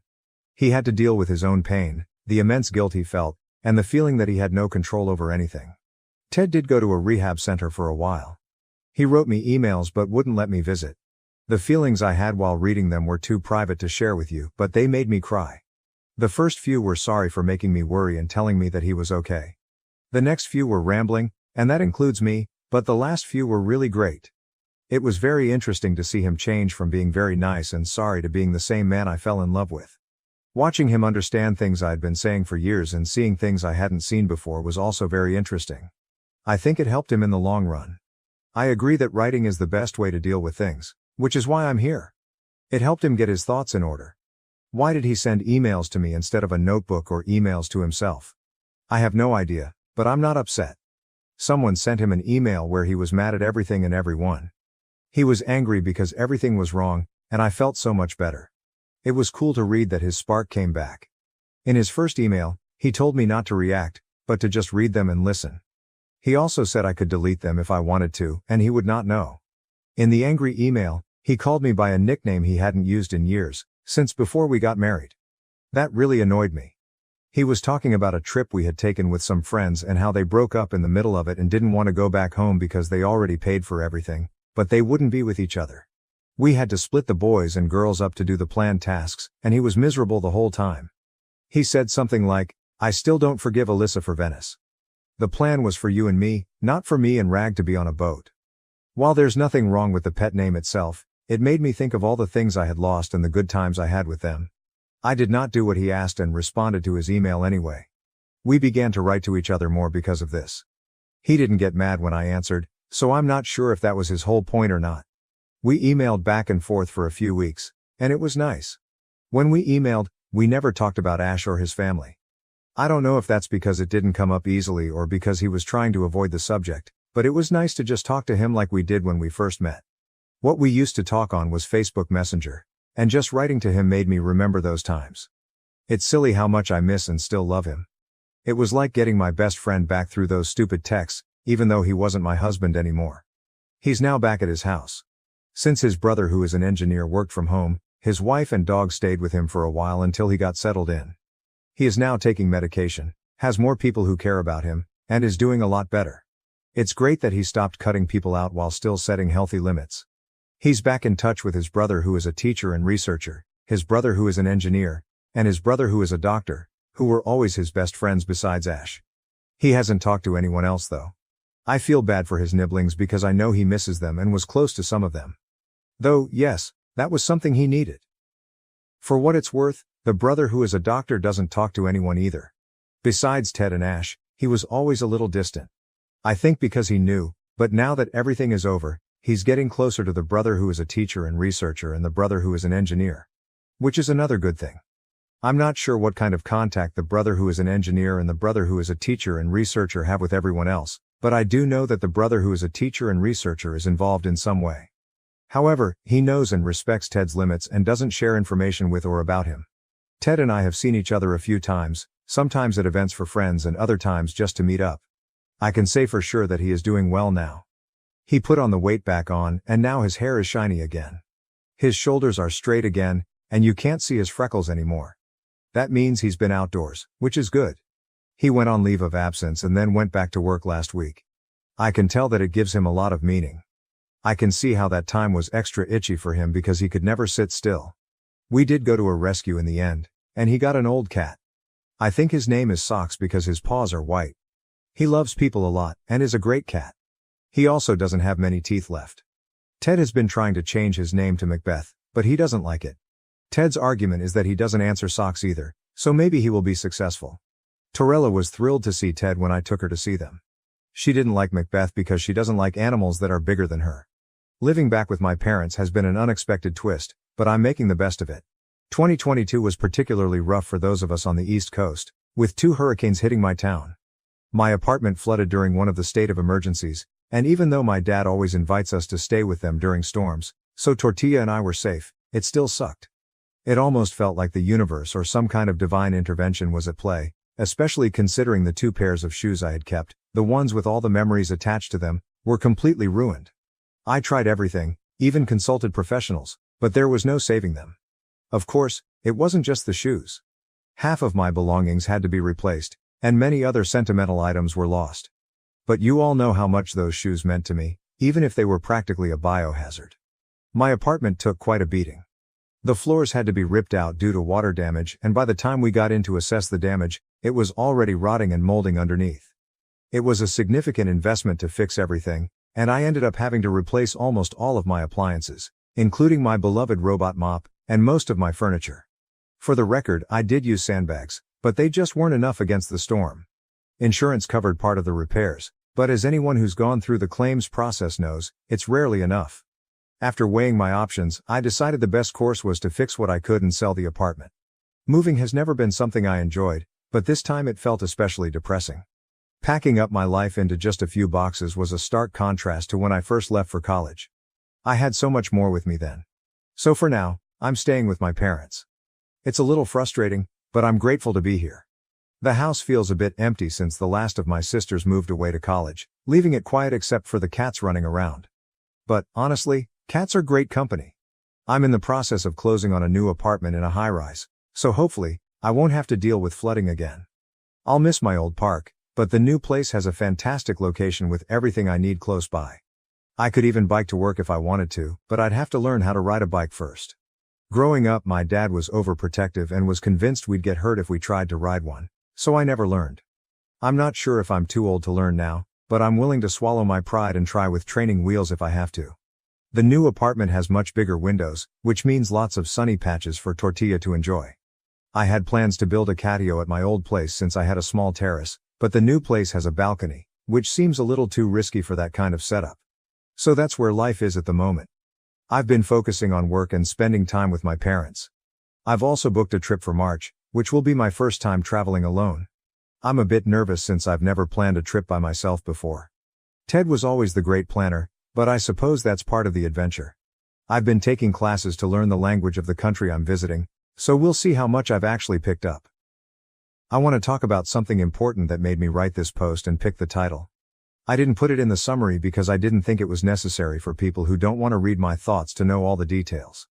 When Ted's single brother, the doctor, called me about Ted, I thought at first that he was telling me Ash was back. That wasn't true, as you now know.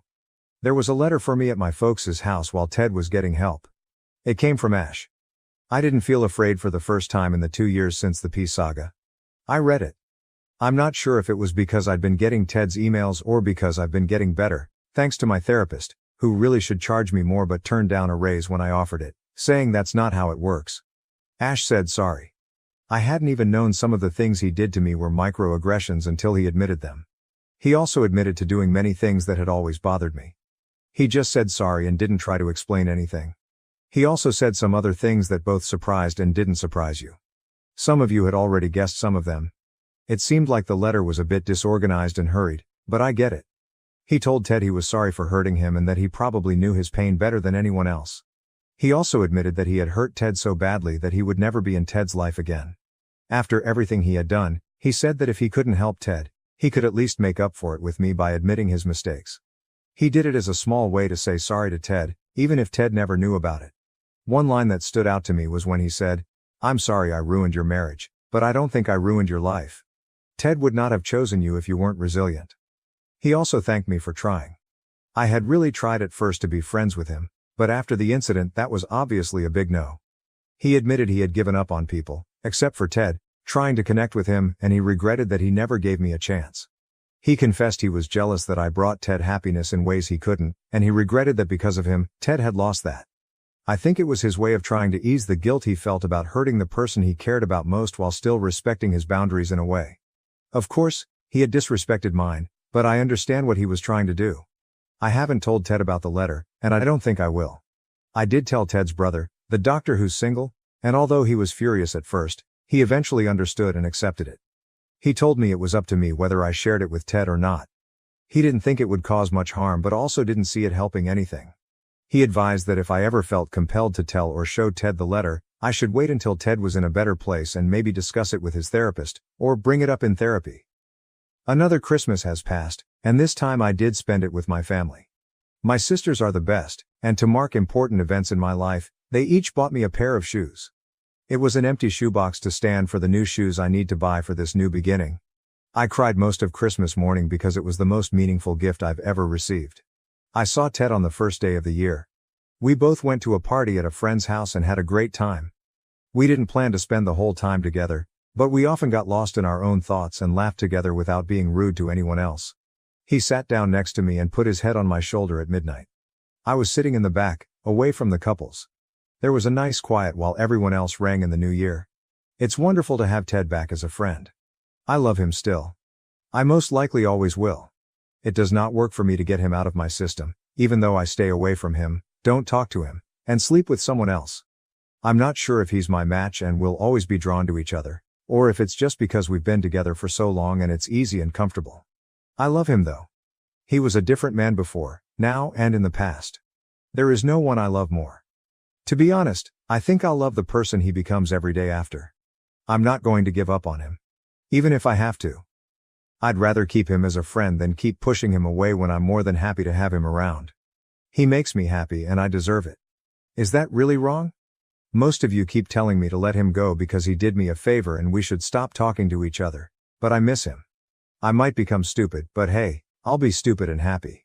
He can ask me to step back, and I will. But for now, I'm happy, and I'll think about the future later. I believe we both deserve that. But things are good right now, and I think we both need that. We both still have a lot of work to do and more healing to come. I believe we all need good, including you two. Thanks for reading all the way through my rants. I hope that everything goes well for you. May you find $20, find your favorite drink at the store, and master the art of making coffee. Really though, thank you for always letting me talk about my life without being judged and with love, respect and understanding. Every single one of you is amazing and nice. You should always know that I love and respect each of you. Thanks for taking care of me. Tortilla and Ellie love you. Now to the next story, story 3.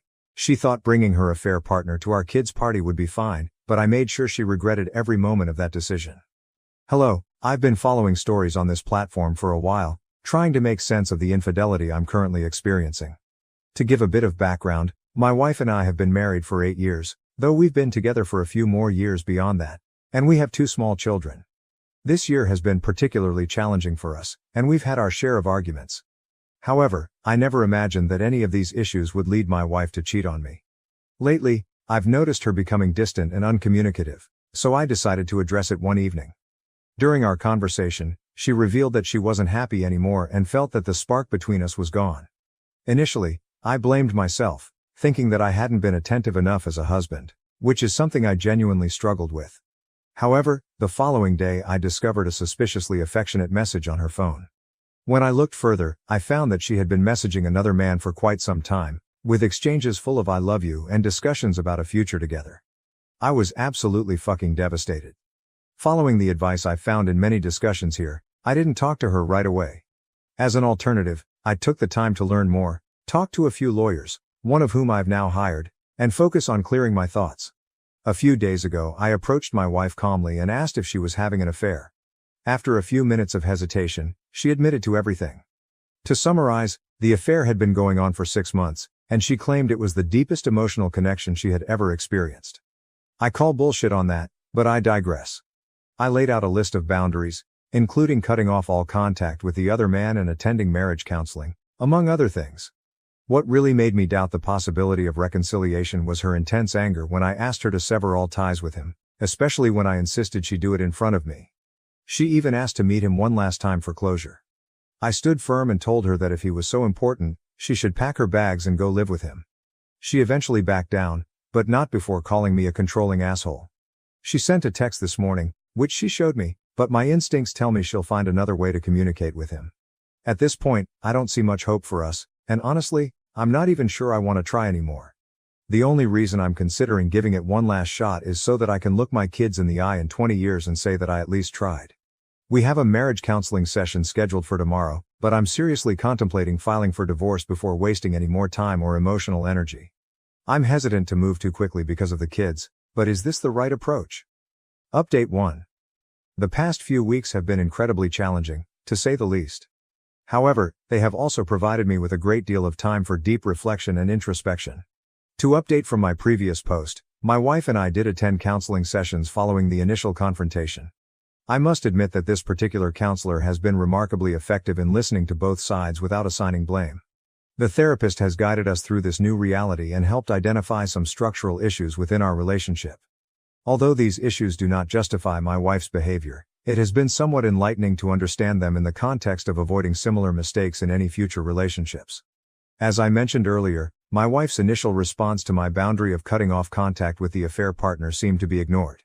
I discovered a few brief messages exchanged between them before she completely erased her chat log and phone records. Upon realizing this, I made the decision to proceed with filing for divorce, and she was served just a few days ago. Concurrently, I had an open and honest conversation with my father-in-law, as we have always been close. I felt it was crucial to focus on supporting our children rather than the relationship, since it was clear that my wife preferred to brush everything under the rug. As expected, my wife was initially very upset when her fantasy was shattered, but our therapist intervened and discussed it with her from my perspective, explaining why this needed to happen. It seems she is beginning to understand the real consequences of her actions and is starting to grasp what will be lost from here on out. As I enter this new period of my life, I'm trying to process my identity's astonishing change. I changed from a spouse and parent to someone else, just like my wife. Since I filed for divorce, my wife has been visibly shocked by my actions. She has been extremely emotional these past few days, and I genuinely believe she never thought I would have the strength to walk away. I have maintained some distance between us, yet I have noticed a distinct change in her behavior. On a more positive note, we have managed to communicate more effectively, keeping our discussions civil and centered around our shared responsibilities, particularly our children. I have been very clear with her that she inflicted a deep wound on me, and it is up to her to do the hard work necessary to repair it. I need space and time if there is ever a chance for me to forgive her. I cannot emphasize enough how selfish, self-centered and downright horrible her actions were. Despite this, I have not lost sight of the fact that we still have children to raise, and that is where my focus lies as I figure out how to move forward toward personal happiness. I want to express my gratitude to everyone who provided comments and insights previously. I am genuinely proud that I found the strength not to drown in self-pity, anger or sadness. Instead, I was able to make the right decisions to preserve my dignity and look forward to a brighter future. Although I do not yet know all the steps I need to take and my emotions are still in constant flux, I am beginning to experience a sense of inner peace. Once again, thank you all.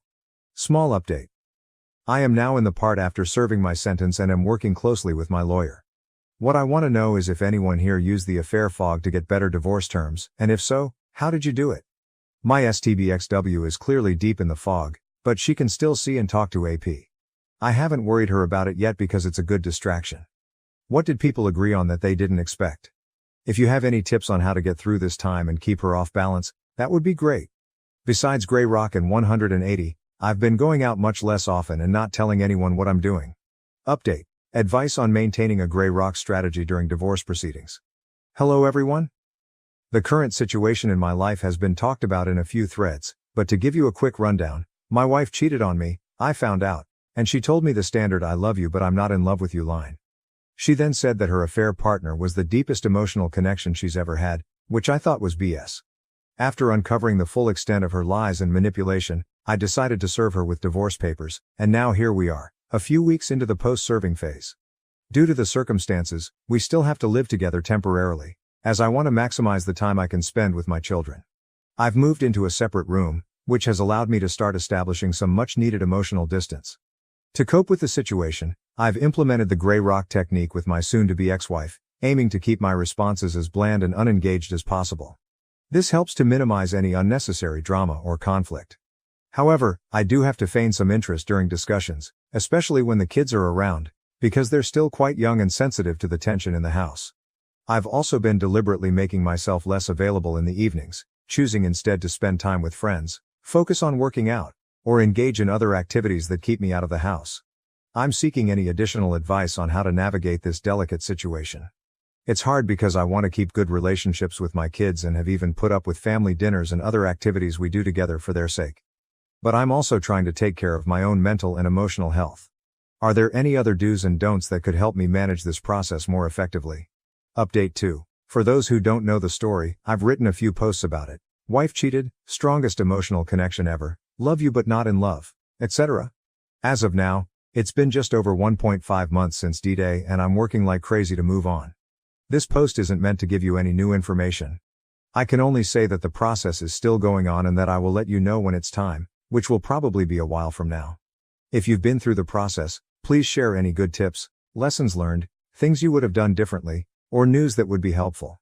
The tips in the earlier posts have been very useful, and the people who have called out in other ways have been amazing. I'm writing to see if there is anything else I can do to help. Update: she cheated, but somehow I'm the one being made to feel like an asshole. Hey everyone! You can find the details of my situation in my previous posts, but to give a brief summary. My wife cheated on me and found what she calls her greatest emotional connection in some worthless guy. I took action and filed for divorce, and now the process is in full swing. What I'm really looking for here is advice from those of you who have dealt with being painted as the villain by in-laws, friends, or even within your own family, despite being the one who was wronged. After I filed for divorce, I made sure to inform some of the in-laws, as well as my own family and close friends, but I didn't go around broadcasting the details to everyone. I wanted to keep things somewhat private. However, I'm aware that my soon-to-be ex-wife has likely spun her side of the story to others. Since then, I've noticed that I'm getting cold vibes from quite a few of her family members and some mutual acquaintances. While I understand that people tend to side with blood, it's incredibly disheartening when your own family members turn their backs on you, even when you've done your best to be a good father and husband, while she's the one who has acted immorally. My question is, did any of you find that people eventually came around and realized the truth of the situation? Or did you just stop caring and move on? How did you handle it when those close to you seemed to believe her side of the story? Or when they treated you like the bad guy despite the reality of what happened? Any insights or shared experiences would be greatly appreciated. Update 3, hello everyone. As of today, I'm finally starting to see some closure in the saga that began earlier this summer. Over the past few months, I've been sharing my journey and seeking advice from this community, and I want to take a moment to express my deepest gratitude for the incredible support and guidance I've received. I especially want to thank those of you who reached out to me privately, offering words of wisdom during this incredibly difficult time. Going through this process has been challenging, particularly because my close family is far away. It's tough to be left alone with your thoughts, but I've found that there is some valuable wisdom and introspection to be gained in moments like these. For those who may need a brief recap, here is the summary. My wife cheated on me and tried to keep it hidden. When I discovered the truth, I realized there was no hope for reconciliation because she was too deeply entangled in her affair with the other man. As a result, I immediately filed for divorce. Over the past few months, things have been cold and distant between us, but relatively free of drama as we work to separate our lives within the same house while still fulfilling our responsibilities as parents. The discovery and mediation process moved along fairly quickly. We were able to reach an agreement on a 50-50 custody arrangement for our children, complete with schedules and holidays.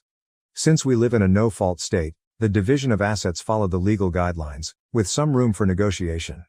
I will not go into too much detail right now, and perhaps I will share more in a future post, but I am currently in the process of finding a new place where I can start fresh. The final conclusion is on the horizon, and for the most part, the divorce is nearly complete. Reflecting on this whole ordeal, I have learned quite a few things that I would like to share with others who might be going through something similar. First, do not waste your time with the so-called pick-me dance. I tried it for about a week before I woke up to the reality of her cheating. My soon-to-be ex-wife is still stuck in her delusion, but that is her choice, and she has to live with the consequences. Second, it is crucial to hire a competent family law attorney who understands your goals and can help you navigate the legal realities. I cannot praise my attorney enough for guiding me through this process and helping me reach a fair settlement without incurring outrageous fees. I did a lot of the preparatory work myself, which minimized the back and forth and allowed us to settle things rather quickly. Third, lean on your friends and family as much as possible for support. It makes a world of difference. Fourth, maintaining your mental health is key, and exercise has been a lifesaver for me. I started hitting the gym about a month after discovering the affair, and the physical and mental benefits have been instrumental in helping me stay strong throughout this ordeal. Fifth, seek individual counseling and talk to someone you trust. This has been incredibly helpful for me in processing everything. Finally, I've come to realize through reading countless posts and comments that the decisions of a cheater are entirely their own. My soon-to-be ex-wife gave me all the excuses. I felt like we were just roommates. I love you, but I'm not in love with you. Our marriage went off track. You work too much, and on and on. But the truth is, after piecing together the timeline, I now understand that our marriage started to unravel when she allowed someone else into her life who fed her lies and stroked her ego, giving her the extra attention she craved. To justify her actions in her mind, She had to build walls between us and make me out to be the bad guy.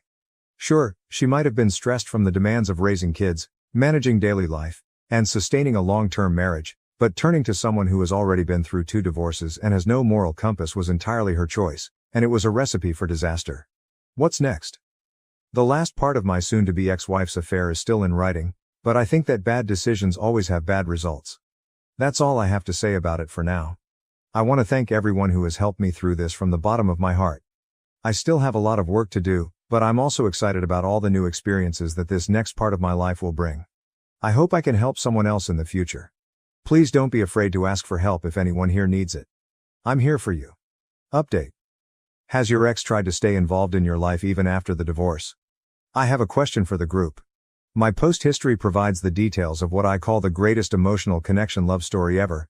I'm getting closer to moving into my own place, as I have a couple of kids with my soon-to-be ex-wife, and I've also had to stay in our marital home for legal reasons during this process. I've shared a few other threads about this ongoing saga, but fortunately, the light at the end of the tunnel is now in sight. Obviously, I will need to co-parent with my ex, and I am committed to being civil for the sake of our children. However, I have made it clear that she destroyed our marriage, and with that, any possibility of a friendship as well. I have no room in my life for someone who is a lying cheater. Despite this, she has been quite persistent about wanting to remain involved in my life, offering to help decorate my new house and suggesting we keep holiday traditions intact for the kids. Once again, I have stood firm, reminding her that she is the one who chose to ruin our relationship, effectively replacing me, and I'm simply granting her that wish. I've even told her outright that she won't be welcome in my new home. Has anyone else experienced their ex trying to stick around after the divorce? I can't help but think it's an attempt to maintain appearances, as if being friends would somehow make the split seem less severe. So far, her affair partner has not made an appearance, and she's been trying to keep that under wraps, but I'm sure it's only a matter of time before their so-called greatest emotional connection is brought into the open. I have absolutely no desire to be in the same room with either of them, but I'll be ready to watch from the sidelines when that whole mess inevitably blows up. Thanks, as always, to this incredible group for your support. Update 4. As of today, the official decree has been issued and I am no longer married.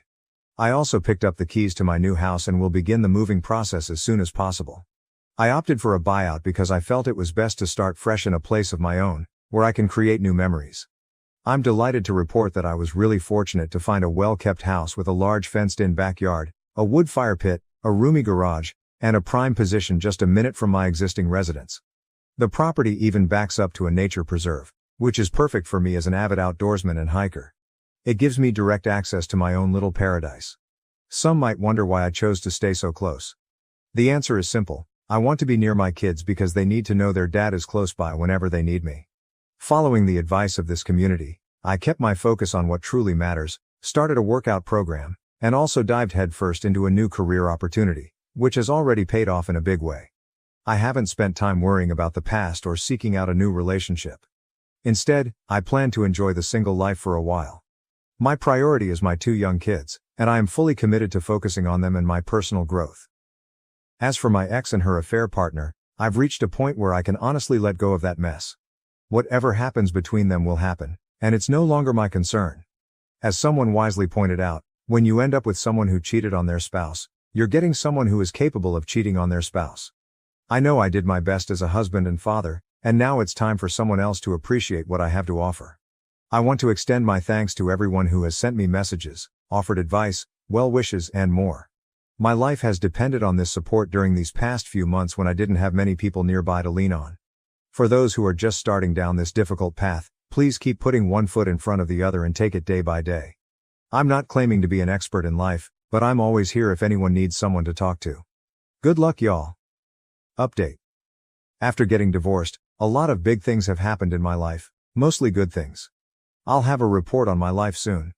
So now that I have more time on my hands, I've looked back and seen the life I had planned fall apart. I don't understand how this could have happened so quickly. There has been a lot of time for everyone to think about the who, what, why, and why. But when I look back, I see that my WS and I had a great life ahead of us. We have a home, 2 beautiful children who are no longer in diapers, and the money for their college is being paid for, among many other good things. Their careers are going well after some hard work to get them started. Thinking about this is the last thing that's stopping me, But I really don't get how someone with so much going for them would choose to trash it all and go all in on a serial cheating turd. Do I really need to say it again? Hey, this group? I know it will take me a while to get over this, but when I think about our past and present lives together, I wonder how someone could be so selfish and stupid. I know that the things we want can't be changed, but damn, the whole point of being married is to work through things together and fall in love with each other all the time. Once more, thanks to this great group for all the ideas. I know I say this a lot, but these boards have been great for getting this stuff off my chest. Update 5. Hey everyone, to those who just got through D-Day and are afraid about what life might be like now, I wanted to give you a quick update. I moved into my new place a month ago and have been working like crazy to make it my sanctuary. It's been 6 weeks since the ruling. It feels like home to me now that I have everything I need. My kids have been over a lot of times now, and the switch works well. I've read a lot of times that kids are strong, but it's scary until you see it for yourself. I'm glad to say that they're doing pretty well. We have fun at their dad's house, and they've told me many times that they love being over.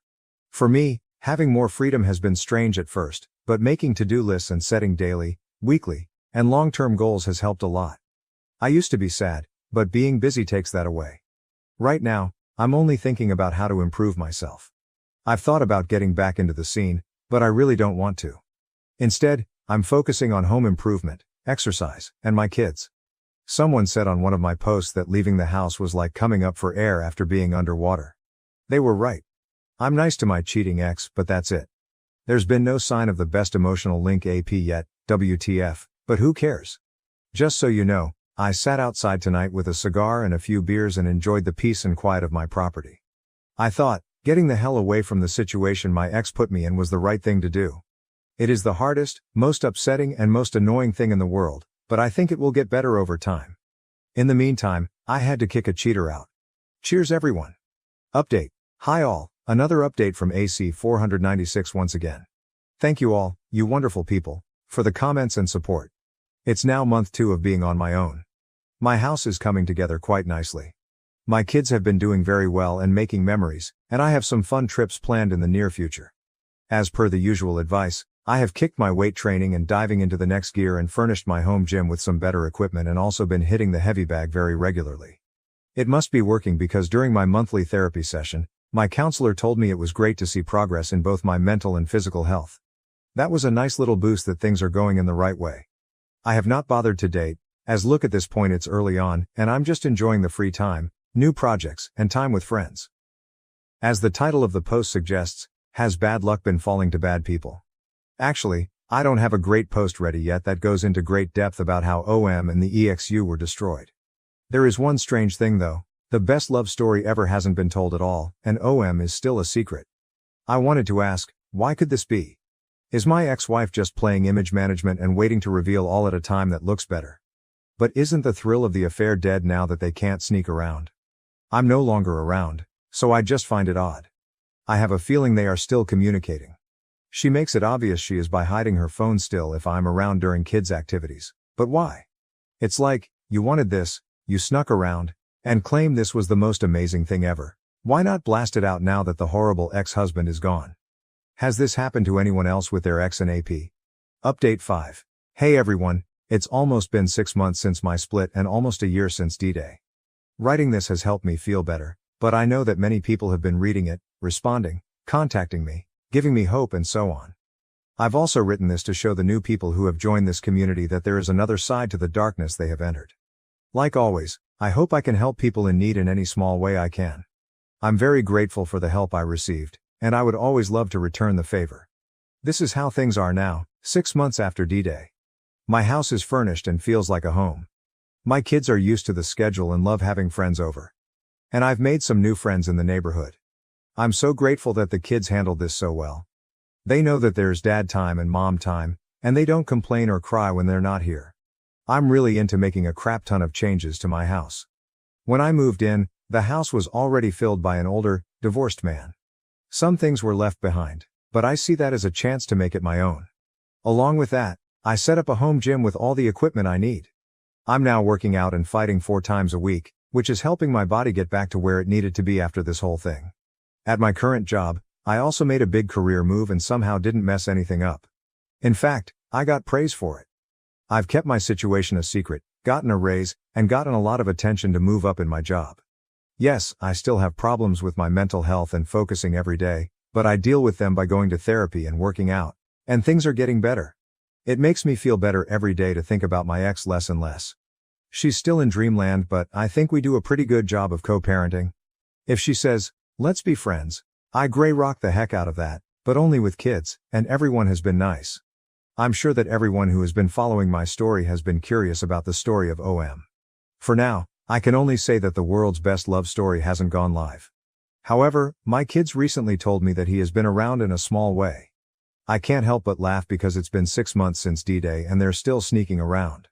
These are all great signs of a trusted relationship that will last. After realizing that whatever is going to happen will happen, I feel lucky to be away from someone who is willing to lie to their most trusted partner and not feel bad about it. I now have a good chance of making my life even better than it was before. Goodbye and have a nice day. Anyway, that is all for now, and I want to extend yet another big thank you to everyone who follows, comments, and sends rays of hope. I will continue to provide updates and offer support as always. Update. Hi y'all, I wanted to share some thoughts from a great conversation I had with a friend last night over several beers. It's amazing how the world's problems can sometimes feel a little more manageable on a Friday night. For some background, my friend went through a divorce 7 years ago. There are so many strange parallels between our situations, even down to the fact that the birthdays of our ex-spouses are the same. I've mentioned in recent posts that the full extent of the situation with my ex and the other man is gradually becoming clearer. Although I keep contact with my ex to a minimum, my kids sometimes make comments that are hard to ignore. But, it is what it is. Anyway, my friend noticed that I was feeling a bit frustrated and shared something with me that really put things into perspective. He said, think about their lives for a second. Here you have 2 cheaters who ended up together. Just imagine how pathetic that other guy is for manipulating a married woman with children.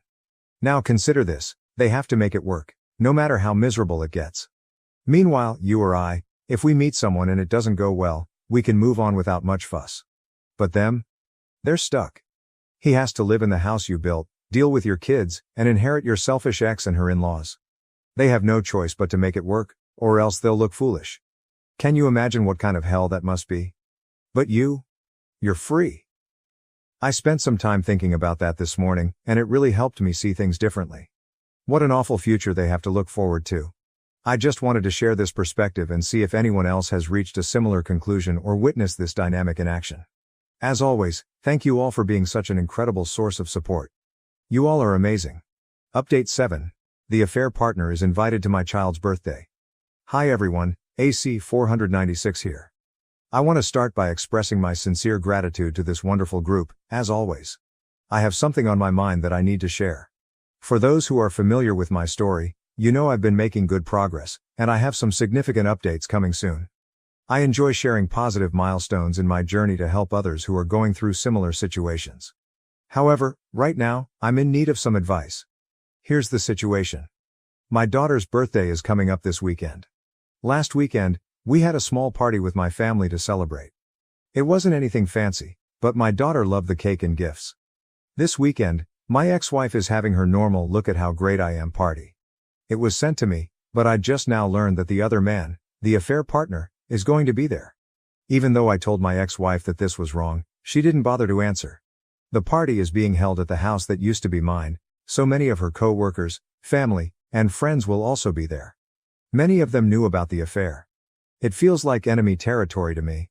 This whole situation is awful, especially since it's supposed to be a celebration for my daughter after the divorce, and I can't shake the feeling that it's all a setup. After discussing this with some other supportive members here, it really feels like I'm walking into a pit of vipers. The only thing that comes to mind is showing up well dressed, with a fresh haircut, and flaunting the results of my hard work at the gym. But honestly, even with that plan, I'm not comfortable with the situation. It feels like my ex-wife is being highly manipulative, knowing exactly how to push my buttons and hoping I'll react in some petty way. I could really use some advice on how to handle this situation. Any thoughts or suggestions would be greatly appreciated. Update. Wow, the responses have been awesome. You guys are all awesome. I will try and respond to each and every one when my day calms down. Update 8. Hey everyone, I want to start by thanking all of you for the overwhelming support I received on my post earlier this week. From the beginning of this ordeal, this community has been my lifeline, providing advice and encouragement that have helped me navigate through everything. I truly cannot express how much it means to me. Now, on to the juicy update, and trust me, this one is worth it. So, I initially told my ex-wife that I would be attending the party. What I didn't tell her though, was that I had changed my mind. I waited until Saturday morning to swing by the house and drop off a card and present for my daughter. To my surprise, the kids had been taken to their grandparents' house for the morning. As I pulled into the driveway in my sports car, I noticed that the other man's pathetic vehicle was parked on the side of the road. I casually walked into the backyard with a smile on my face, catching both my ex-wife and the other man completely off guard as they were setting up decorations. The look of absolute fear on their faces was priceless, and I'm not exaggerating when I say that the other man couldn't even make eye contact with me. All he could manage was a weak, "Oh hey man," which honestly made me laugh. At that very moment, I didn't feel angry. I just felt very sorry for them. I told them good luck because I know they'll need it. Is that growing as a person? I stayed calm and simply said, "I'm here to give my daughter her present, but I won't be joining the party." My ex-wife was visibly shocked and, in the sweetest voice I've ever heard from her, practically begged me to stay. I just replied, "Thanks, but no thanks. I'll head over to your parents' place to give my daughter her gift," and then I left. On my way out, I couldn't resist giving the other man a casual, "See you later bro," before walking away with my head held high. Not even 3 minutes passed before my ex-wife called me, once again pleading for me to come to the party, but I stood my ground and politely declined. After giving the gift a few minutes later, I went to my ex-in-law's house to play with my kids for a short time and then left without saying anything about what happened. As for me, I kept myself busy for the rest of the day. I did some work around the house, got in a much-needed workout, and even went on a date. While the date didn't really go anywhere, she was nice, and at the very least it was a good distraction. My daughter thanked me for the gift I gave her today, but she didn't even ask why I wasn't at the party. As everyone here said, she was too busy having fun to notice. So that's how it all went down. I know that if I had gone to the party, it would have set me back emotionally, and for no good reason. Instead, my ex-wife told everyone I would be there, and with me not showing up and the other man being there, I'm pretty sure people figured out the reason. Now I can enjoy the rest of my weekend without feeling mentally drained and maybe even have a little fun. Update.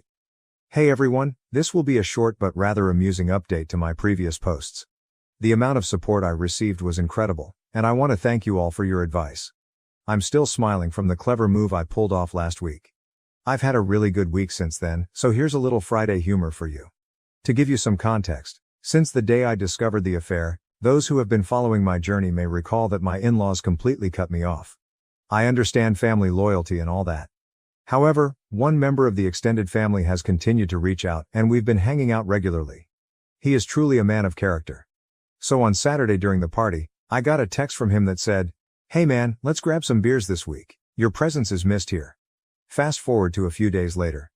We met up, started drinking some beers, and got down to discussing what happened.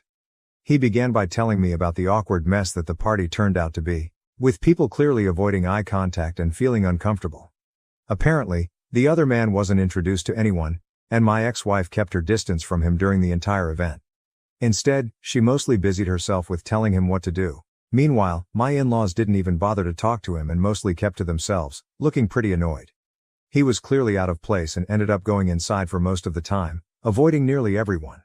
There was even a quiet remark among some of the in-laws on my ex-wife's side that the whole thing was pretty classless. I have to admit, I'm slowly moving toward indifference, but I couldn't help but laugh. My absence was clearly understood, and the fact that I had already given my daughter her gift was well known, so it seems like the family fully grasped why I wasn't there. Mission accomplished. Anyway, that's my bit of Friday humor.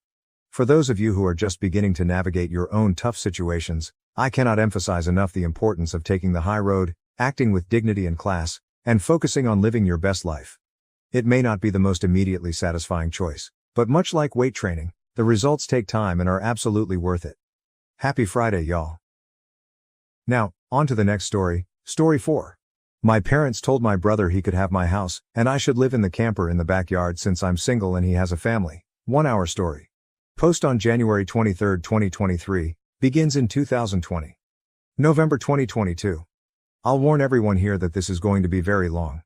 So long that I'm splitting it into 2 posts and including a summary for each. I don't really care who believes this. It's just so crazy that I don't blame anyone who calls it false.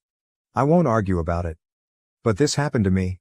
I also don't care if anyone in my family sees this. I'm not going to sugarcoat anything. But I'm also not going to reveal any details that would clue anyone into who I am that doesn't already know me. I'm a single man in my early 30s. I have a brother who's 29, and he's already got 4 kids now. He had his first at 22, and the second followed a year later. Then the third 2 years after that. And the fourth was born a couple of months ago. His wife, my sister-in-law, and I do not get along as she always tries to provoke me by acting superior.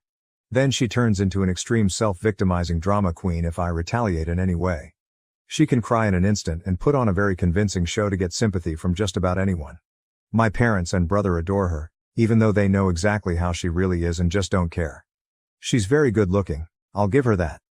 But she's so awful that I could never be attracted to her. She also refuses to get any sort of job, even though she has a college degree, and my mother willingly helps with the kids all day. So their finances are entirely dependent on my brother. This also means they can't afford to live anywhere but my parents' house. And privacy is a bit of an issue with all of them under one roof in a 3-bedroom house that was built in the 60s. Growing up, my younger brother was also the obvious favorite. We're 3 years apart in age, but he developed a superiority complex because I was badly punished if I retaliated against his antics in any way back then. It was obvious my parents cared for him a lot more because he got the lion's share of everything unless people called them out on it. Which did happen a fair bit by other family members. This is why my parents packed us all up and moved us about 150 miles away from them, so they generally would only see us on holidays since it was a 3-hour drive. My brother got physically abusive towards me on a number of occasions, flirted relentlessly with my first girlfriend to the point she broke up with me, and laughed at any misfortune I had. And my parents just told me to suck it up whenever I was upset about it. I only got equal treatment when my parents wanted to keep up appearances. I admit it was rather funny to see the looks on their faces whenever they had to treat me equally to my brother on birthdays and Christmas because other people were present. We had relatives that were very nosy, and loved gossiping and drama. So my parents did their best to hide what was really going on, and threatened to take all my stuff away if I didn't keep my mouth shut. If anything, it just made my parents celebrate more when I turned 18 and moved out because it meant they no longer had to provide for me. I wasn't even done with high school yet when I moved out. But couch surfing was far better than living with them. I was in low contact ever since leaving home. They didn't even show up for my high school graduation. But I didn't care. From that point on, I would usually only see my parents and brother on holidays like the rest of the family. The start of the 2020 pandemic was not kind to me. I lost my job, and couldn't renew the lease on my condo because my roommate also lost his job and neither of us could afford the place on unemployment money. It was a rented 2-bedroom condo that I really loved. As the lease was ending, my roommate left early to move back in with relatives, and I had to sell nearly all of my stuff because I was soon going to be homeless if I didn't downsize to an extreme. I really shouldn't have rented a place that was so expensive, but I liked living the high life. Until then, life wasn't kind to me. And I realized I should have been living somewhere far cheaper so I could have saved more money to fall back on. But I had a plan. I own a truck simply because I've always loved trucks, so I found a $1,000 camper in good shape and put it on my truck just so I could live out of it for a while. It was supposed to be temporary, but I ended up living out of it far longer than I ever thought. I originally hoped to be able to live out of the camper at my parents' house, where my brother and his family still reside as well. But when I asked my parents to let me stay for a while, they told me they had a full house and didn't want me there. Plus, we hadn't exactly gotten along in the past decade. They said they'd only agree to let me park my camper there if I paid them basically what it had cost to rent an apartment in my area. That was way too much just to park my camper. I was jobless and trying to save as much of my unemployment money as I could until I could find a new job. I may as well be living in an apartment with that rent price they were asking. My parents called my camper an eyesore and told me to take a hike since we couldn't come to an agreement. And sister-in-law thought it was absolutely hilarious that I had to live in a camper. My brother joined her in pointing and mocking me while calling me a homeless bum. I parked my truck/camper in a store parking lot to sleep on the first night that I had nowhere else to go. I felt scared out of my mind that someone might try to break in. Suffice to say I didn't sleep well that night. There was nowhere else I could go as any other relatives that owned houses were fairly far away, and all my friends were apartment people. And I was pretty attached to my area as well. So I didn't want to just leave. I'd also had my mail forwarded to a friend's apartment. It was the only way I could still get my mail anymore. Finding a stable place to park was pretty difficult. I went looking around to try and find a job similar to my old one. It took months of living the nomadic camper life. At that time, I had to deal with a lot.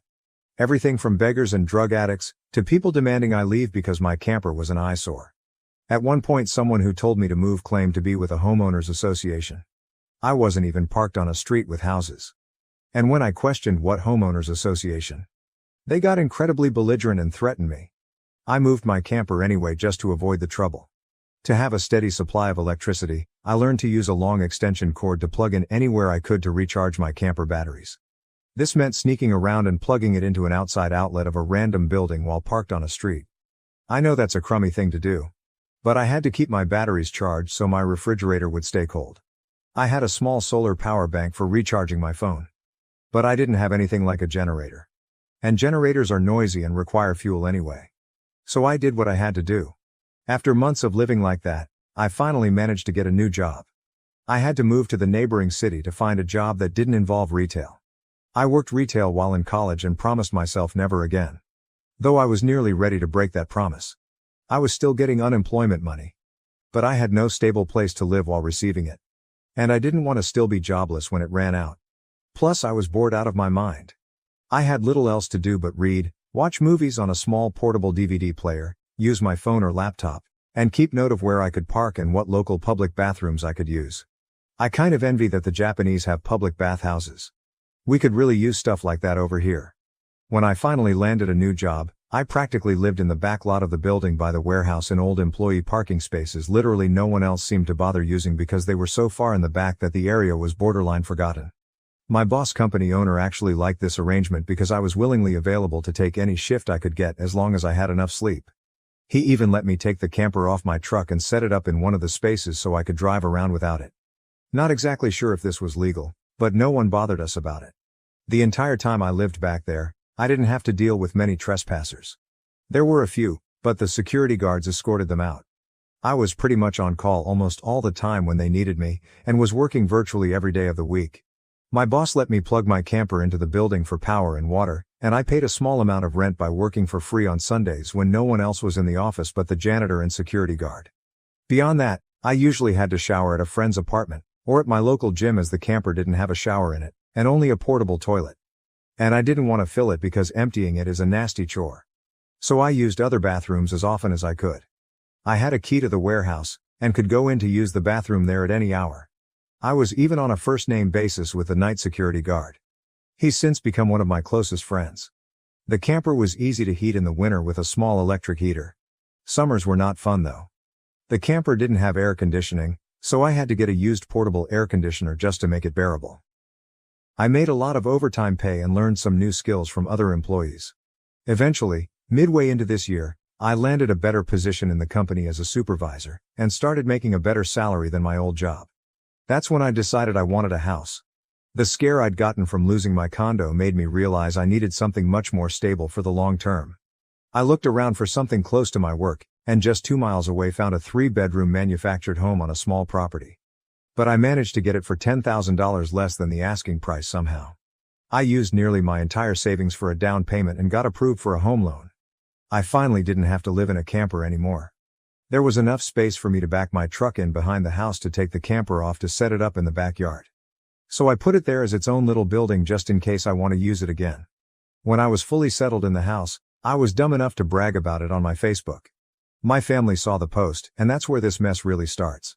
After a few weeks, my parents and brother along with his family came to visit completely unannounced to have a tour of my home. I didn't even give them my address. So how they found out where I live I still don't know. None of my friends have fessed up, and no prior family members visited me before that. So I wonder if they stalked me at work and followed me home or something. It really wouldn't surprise me. Once I opened the door, they practically all shoved their way in like rambunctious tourists. Then they just started making themselves at home. They all kept poking around and my sister-in-law had this creepy smirk that she was repeatedly flashing me. And it was only later that I figured out why. And it made me madder than a bull on steroids that just got stung by a hornet. My parents were constantly talking about how I've got so much extra space now. And it's too much for someone like me who has no wife or kids. Sure, not now, but maybe someday. And my brother kept remarking about how there was more space than our parents' house, and my house was closer to his job too. Red flags all around, I know. Eventually, My brother asked me to speak privately. Everyone else suddenly left the room and piled out onto the front porch. That's what finally made me realize they'd planned something. My brother, let's call him Dan for the sake of simplicity, said the house was too much for me alone. And I should let him move in with his family because his wife is pregnant with kid number 4. And my house is much closer to his job. He pointed out that I already have the camper, so I could just live in that outside while they live in the main house. And I'd like to point out that Dan never once spoke of offering rent. Mind you, he's got a good job. He also started talking about how there would be changes, and even curfews. And that I couldn't just walk in at any time without prior notice. If it weren't my brother, I'd think the person I was talking to had lost their mind. But Dan lost his marbles long ago thanks to our parents treating him like he was the center of the world. I tried to speak, but he kept talking over me as if I had no say in the matter. There was no way in hell I'd rent my house or parts of my house to him. Other people maybe, just so I can pay the mortgage off more easily. But certainly not him. Or his nasty wife. I've heard of this exact kind of situation in videos online many times. And never once did I think I'd actually live it because I thought it so ludicrous. But my parents, brother, and sister-in-law do all fit the bill for a bunch of narcissistic entitled crazies. So I picked up my phone and set it to start recording. Then just held on to it. Dan didn't even seem to care or notice that I'd done this, and just sat there with his arms waving around while talking about all the reasons why he needed my house. Then went from saying that to acting like it was a done deal and trying to reach out his hand to shake mine. That's when I finally showed my backbone and said, "Hell no." And I said it loud enough that Dan stumbled backward for a second. I'd rarely ever raised my voice to him on that level because I was punished by our parents whenever I did. But this was my house, not theirs. My spine can be as shiny as it wants here. I stood up and then told him that my house was not up for grabs. And acting like I'll let him move in just because they want it, won't make it happen. I bought my house for me, and it's not my fault he keeps having more kids and has to keep living with our parents because he can't afford to move out. Dan got as physically close to me as he could without actually touching me and said that I didn't deserve the house, and he needed a better place for his family to live. I laughed back in his face and said that was total nonsense because I worked hard to be able to buy my house. Of course, I deserved it. Dan started yelling that I have no wife or kids, and I don't need all the space. So I may as well give it to him. I said I'm not giving him anything. And he never even offered to pay me rent. If I let him move in, I'd still be covering the entire mortgage on my own house without even being able to live in my own house. Then Dan told me that he shouldn't have to pay rent because his family comes first, and our parents said I was going to do this, and that I will. I yelled, as if their word was law or something, and told Dan that they did not have the right or power to give my house to him. Then right on cue my parents and sister-in-law barged back in through the front door and surrounded me to try and force me to agree. There was a lot of fighting. But to sum it up from this point on I heard the line, "Just do it for Dan," way more times than I can remember. In the fight, I told them all they don't have a say in my life or my house. And to get out before I called the cops. My sister-in-law screamed the loudest at me about how she was pregnant again, and I can't do this to her. I said I did nothing to her. She just assumed she could take from me like I would just allow it. I had no obligation to her or her family. Then I called her a stuck-up person who never had any respect for me. So I don't care what she thinks or how many kids she has. I have no sympathy for her. She won't be living in my house. Well, that made her angry enough to attack me. She got in one good hit on my face and tried to do more, but my brother held her back kicking and screaming. She kept demanding he let her go so she could scratch my eyes out. The phone I was holding recorded pretty much everything. So I held it up and said I was going to call the police if they didn't leave right away. My parents told Dan they were leaving. Then my mother said that I had a week to come to my senses. I told her I won't be, and to not come back. Then I told sister-in-law that my phone recorded everything, and if she tries anything, I'll press charges for assault. She screamed at me and then stormed out loudly crying with her face in her hands. My mother was the last one out the door and said that I better do this for Dan and sister-in-law. I responded by telling her I won't be. Update 1, January 25, 2023. Part 2 of parents trying to take my house for my brother. They broke my locks to move in while I wasn't home. As I stated in the first half of my post, many will find this unbelievable and long. Yes, I am aware there are similar sounding posts online already. I've seen a number of them now. But it's not like those posters have a monopoly on this sort of situation happening to them. If anything, I'm surprised this site hasn't been better weaponized against this sort of thing since entitled people should be more afraid of getting outed here. But anyway, I do not blame anyone who calls this false. I would too if I was reading this. However, by reading this and my first post, you'll know just how messed up my parents are. As in my life they were the root of all evil that spoiled my brother into the person he is today. They have never given me a real reason for why. And I kind of fear there isn't one. Some people can't explain why they make choices like child favoritism. So it's all they can do to try and stand by the child they backed. Which is exactly what my parents tried to do. And I've practically destroyed their lives for it. Not in the legal sense, but more an emotional one. After I kicked my parents, brother and sister-in-law out for trying to force me to hand over my new house to my brother, I immediately went to my social media and told the story to the whole family. It spread pretty fast, but you won't find it now because it all got deleted some time ago and I put my own profile in private. I posted about it because I knew that the first thing my family would do when they got home is try to twist the event to make me the villain. And I was exactly right. But I had about an hour to get started before them. And I had video evidence to back up my story about what they'd done. No, I don't plan on showing the video here, so don't ask. Being preemptive worked because I got a fair number of family members on my side right away. My parents, brother and sister-in-law must have been all set to write their own post, but it was too late. So they didn't even bother trying to lie much. My parents, Dan and sister-in-law had a few flying monkeys supporting them, but not much else. Plenty of others knew how entitled they already were. So what happened was something they all quickly understood and accepted. There was one person in particular that called me. I don't know who they were. But they ranted at me that I was a horrible brother and I needed to make way for a real family man. I just ended the call and blocked the number. This didn't repeat. The week went by and my parents showed up with Dan at my front porch just like they said they would in their prior ultimatum. They rang my doorbell like crazy and also pounded on the door until I finally answered. I opened it just a crack, and they tried to shove their way in again. But I'd installed a couple of latch chains that prevented it and even braced my body against the door for good measure. My father and brother demanded I let them in. But I said I was recording everything on camera, and would call the police if they tried to force their way in again. My mother calmed them down, and then in her most sickly sweet tone asked me if I was ready to let my brother move in. I told her and the rest of them to leave and never come back. My mother put on the crocodile tears and asked me why I can't just do this for Dan because he's my beloved brother. I laughed and then bluntly said I do not love him as a brother because he treated me terribly for years, and they only encouraged him to do so. They are terrible parents, and he is a terrible brother. Then told them to leave or I'd be calling the police as soon as possible. They all left surprisingly easily, apart from my mother's loud crying and the others giving me dirty looks. One could say making them leave was suspiciously easy. I thought the whole mess was over. But I guess I should have taken them more seriously, because they had other stupid plans. I came home later that week on Friday evening to find a moving truck and my brother's minivan parked in my driveway. It was Dan and his family there moving stuff in. He just waved to me with a smug grin when I saw him.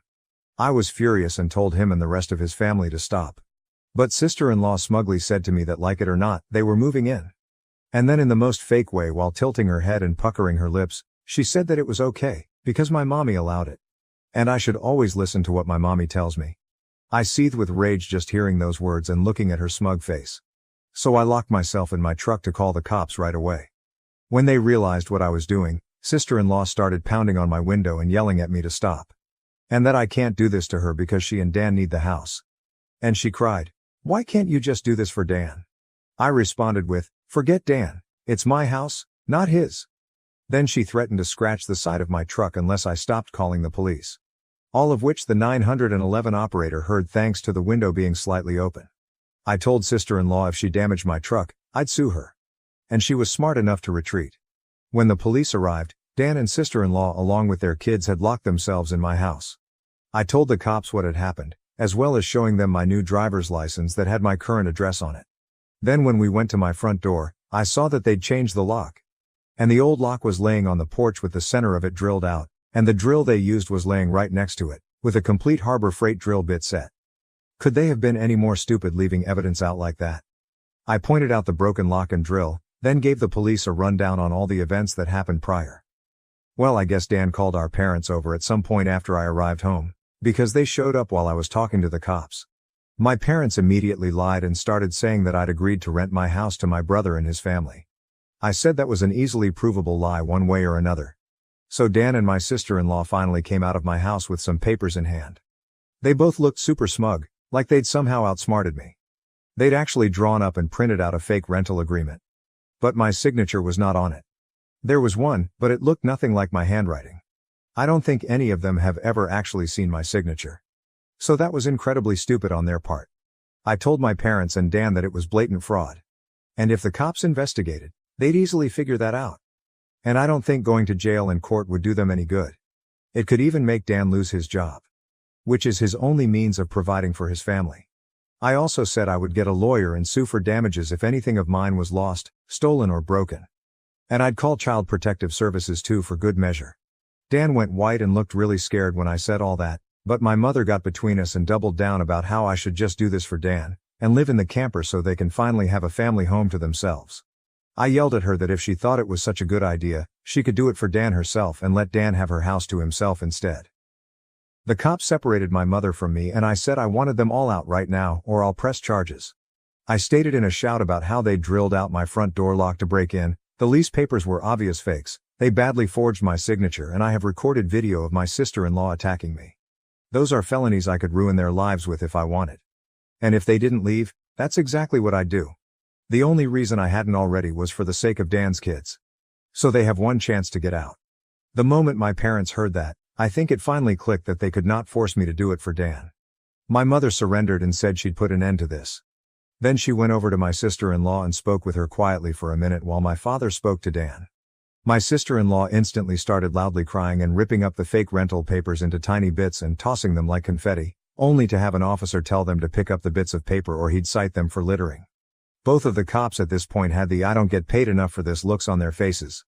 Dan had to start telling his kids to load their stuff back into the moving truck. The kids were all crying, and the eldest was sobbing that he won't get his own room now.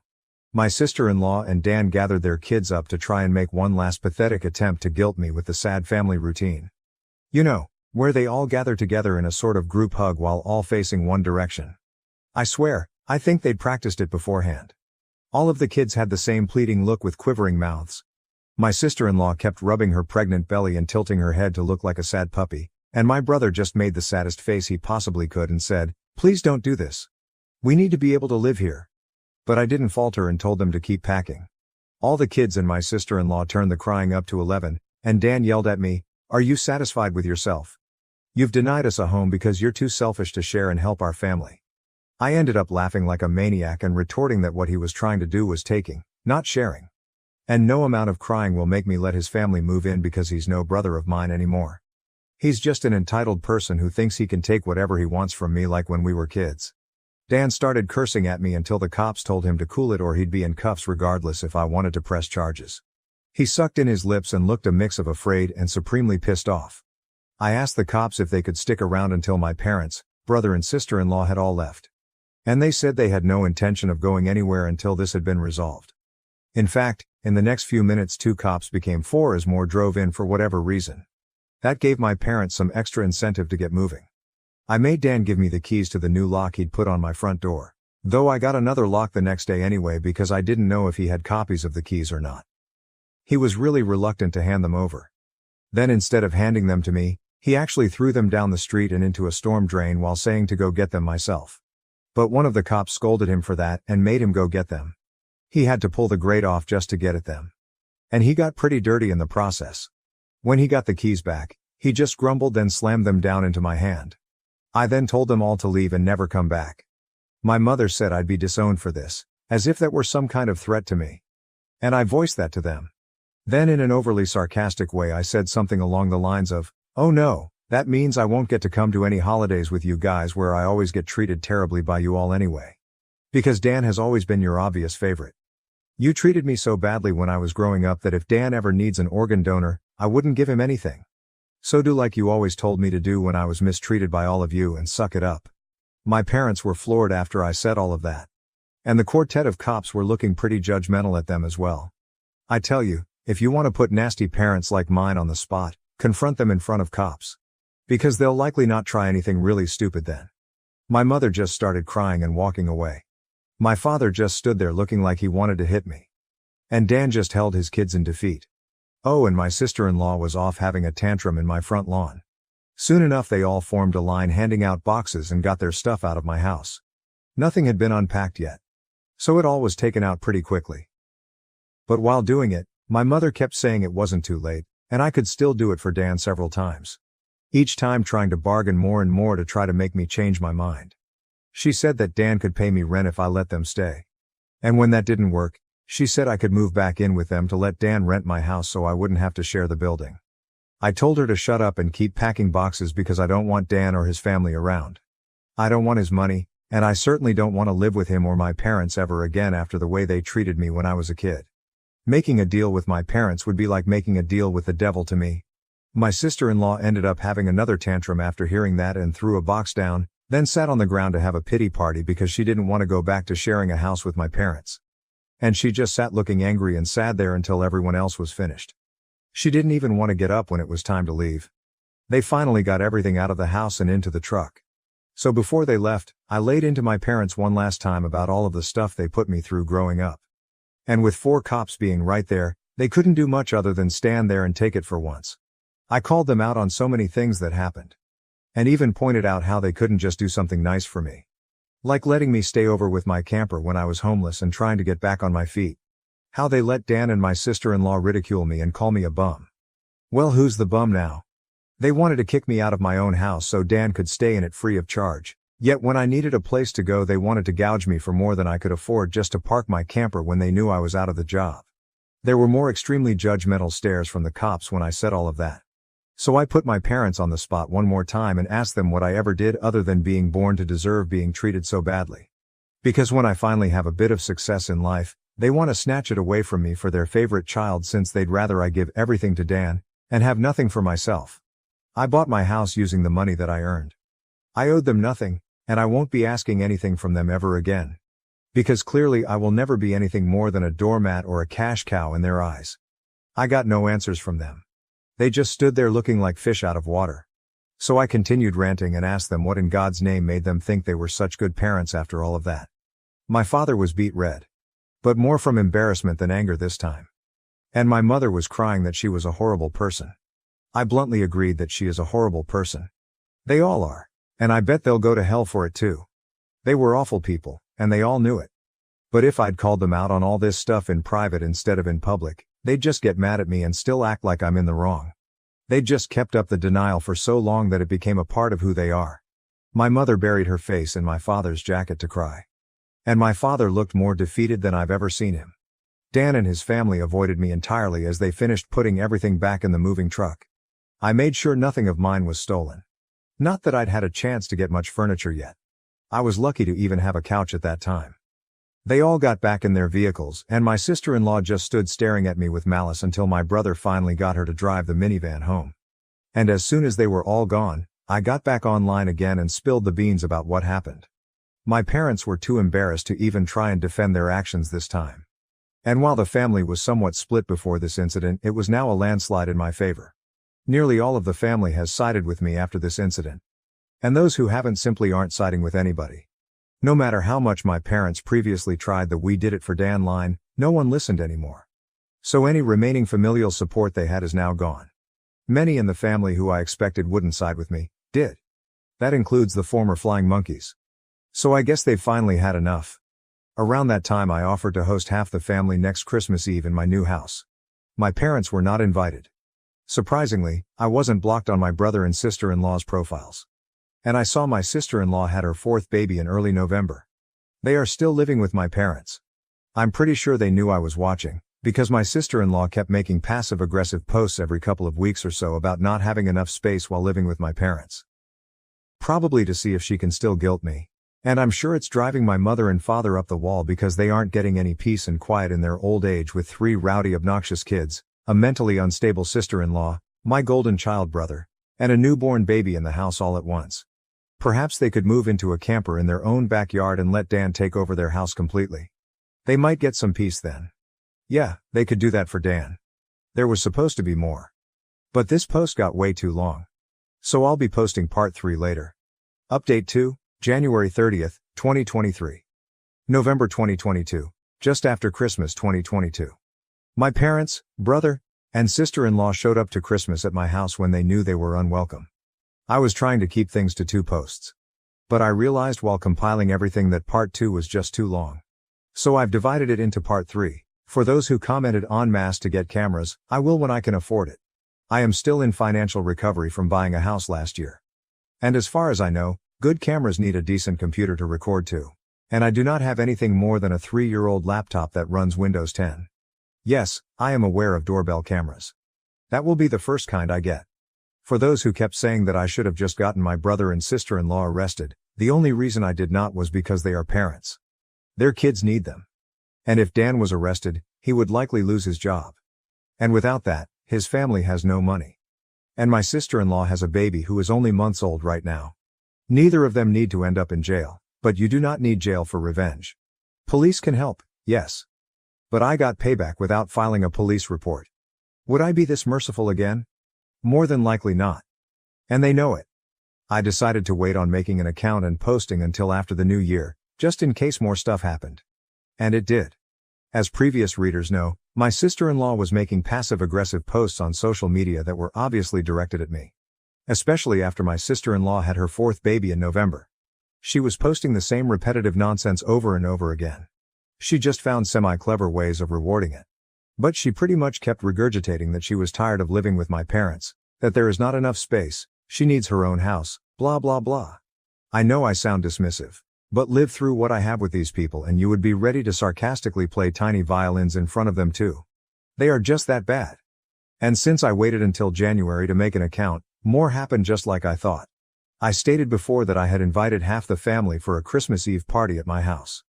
And everyone I invited all came, even though it was a fairly long drive of around 3 to 4 hours for them, but they wanted to come and show me their support. I was praised by them a lot for how hard I had worked to get a house on my own, and that they were sorry for everything I had gone through. I was asked why I did not just take my camper and drive the 3 hours back to them instead of living pretty much homeless for so long.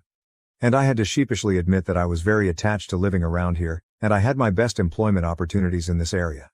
My hometown does not have a lot of great job opportunities in my field, if any at all. And I wanted to make my own way as much as I could. An answer they overall accepted. We moved on to having a rather nice party. The best I had been in years. Some relatives even brought CDs of great Christmas albums. And I have to say, the one my uncle brought to Ray Charles was my favorite. He sings Christmas songs like no one else I have heard. It was a grand and happy time. I felt like for once I could just forget my past issues and enjoy the moment. But I would not be writing this if it had stayed that way. About 2 hours into the party, you know who showed up. My parents, brother and sister-in-law popped in trying to look all smiles. They did not even knock. Just walked right in my front door like they were meant to be there. I shut off the music and told them to leave immediately. They begged to stay and said they brought gifts. One of my uncles stood up and yelled at them before I got another chance to speak. And he said they do not deserve to be in my home or my life after the shit they tried to pull months earlier. And he was backed up by several other relatives. Mind you, this guy is my mother's brother. And he used to love her to pieces until he found out about the shit that went on between me and my parents. My grandparents, mother's parents, as old as they are, hurriedly got in between us and said to my parents that if they want to make amends with me, it is far too soon. And they have never been more disappointed in them than they were this past year. They had hidden their favoritism for my brother from prying eyes for a long time. But no one was fooled anymore. And they needed to make a serious effort to try and actually treat me like a son if they ever wanted to be in my life again. Then they turned to Dan and my sister-in-law, and said they have seen the repetitive nonsense my sister-in-law keeps posting about. They are tired of it and to just let it go already. My house will not become their new home. My sister-in-law went back to her old standard of crying and had a pity party about how she should be the one living here and not me. She plopped down in a chair to have a tantrum and said it was not fair I got this house to myself when I have no family of my own, and she has 4 kids that need more space. And she just wanted a better place to live in and feel like a real mom. It was petty of me, but I loudly pointed out that she sucks as a mother because she lets my mother do most of the parenting while she sits on her butt all day drinking, playing on her phone or going out and spending all of Dan's money. And she has the nerve to complain about it. I even joked that I'm surprised her baby does not get drunk from her breast milk since she drinks so much booze. Which I admit went a bit too far as I got some stares. And my sister-in-law demanded to know if I was calling her a bad mom. I said the evidence speaks for itself. And if she wants to be able to afford to move out of my parents' house someday, then she needs to put her college degree to some use, get a job, and learn to save money. My mother already does most of the childcare for my brother's kids anyway. So she will have plenty of time after her baby gets a little older. My brother's eldest kid, who is 7 years old, ran up to start kicking and screaming at me for yelling at his mom. And he kept telling me about how his mom said that I was the bad guy who made her cry and did not let them live here. That is when my brother grabbed his son to pull him away. But all the other relatives jumped back in, and this sort of turned into a family intervention against my sister-in-law and brother. She was crying. Her new baby was crying. Her kids were crying. Hell, even Dan was very nearly in tears from the verbal lashing he was being assaulted with. He ended up just sitting on the ottoman I keep shoes in by the front door and looking like a complete wreck. He could not look anyone in the eye. He could not even say 2 words to me. Not with a whole house filled with angry people ready to judge him if he tried to let out his inner golden child again.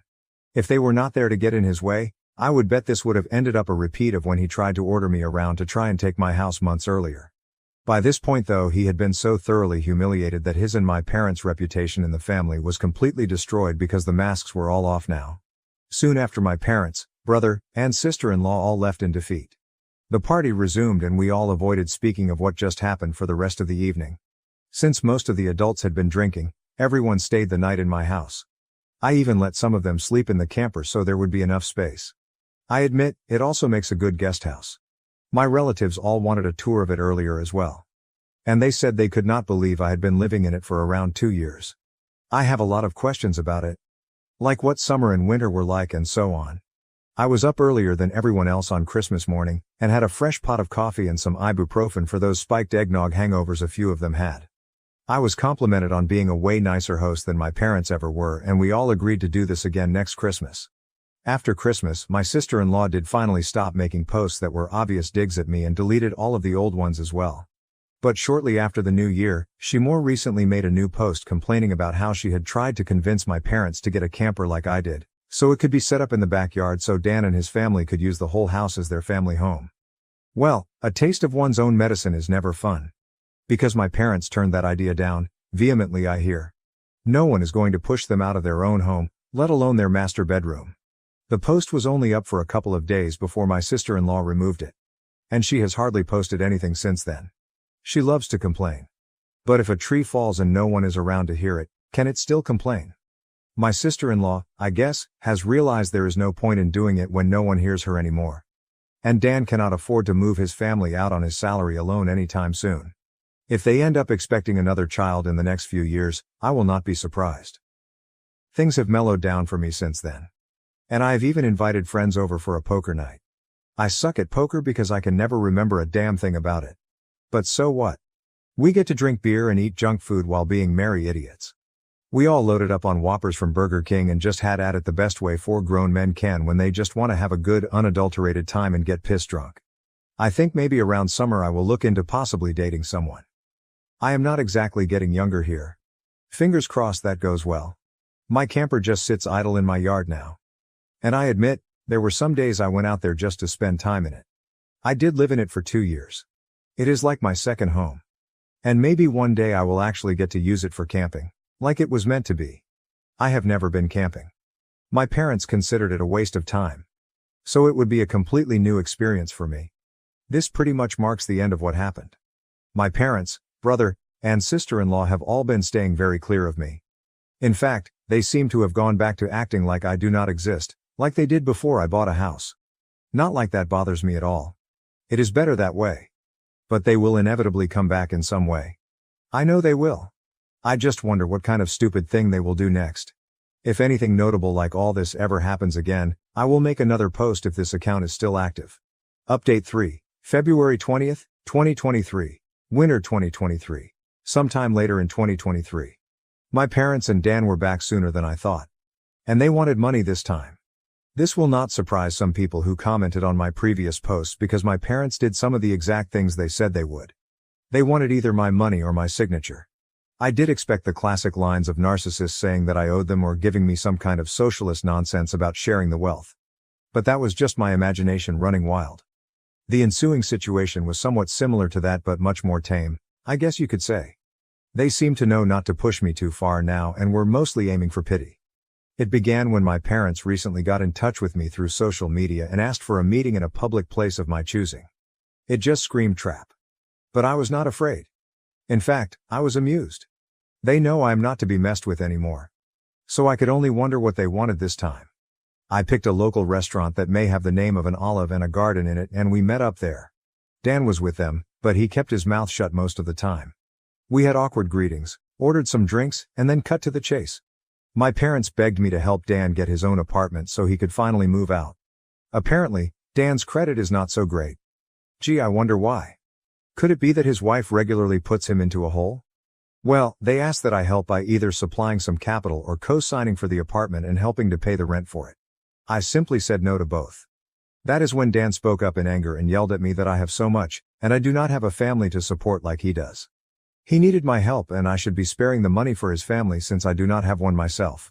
I laughed and asked where they were when I needed their help. Oh, that is right. They were pointing and laughing at me for being homeless. Or should we go further back to my childhood? I would love to delve into that with plenty of ears to listen in around us. My mother grabbed my hand and begged me not to speak of any of it. My father and Dan both just looked away and said nothing. Pretty sure they wanted to say something like they used to at me, but held their tongues. I asked them if they thought I was rich or something. And their looks said it all. And when I told them I do not have that kind of money, they looked at me like deer in headlights. I broke it down about how much I had managed to save for the down payment on my house and the way I had to live and work in order to save that much so fast. And then how I spent nearly all of it on the down payment of my house. I am still in financial recovery. I did have monthly income to spare, yes, but most of it was going right into my savings.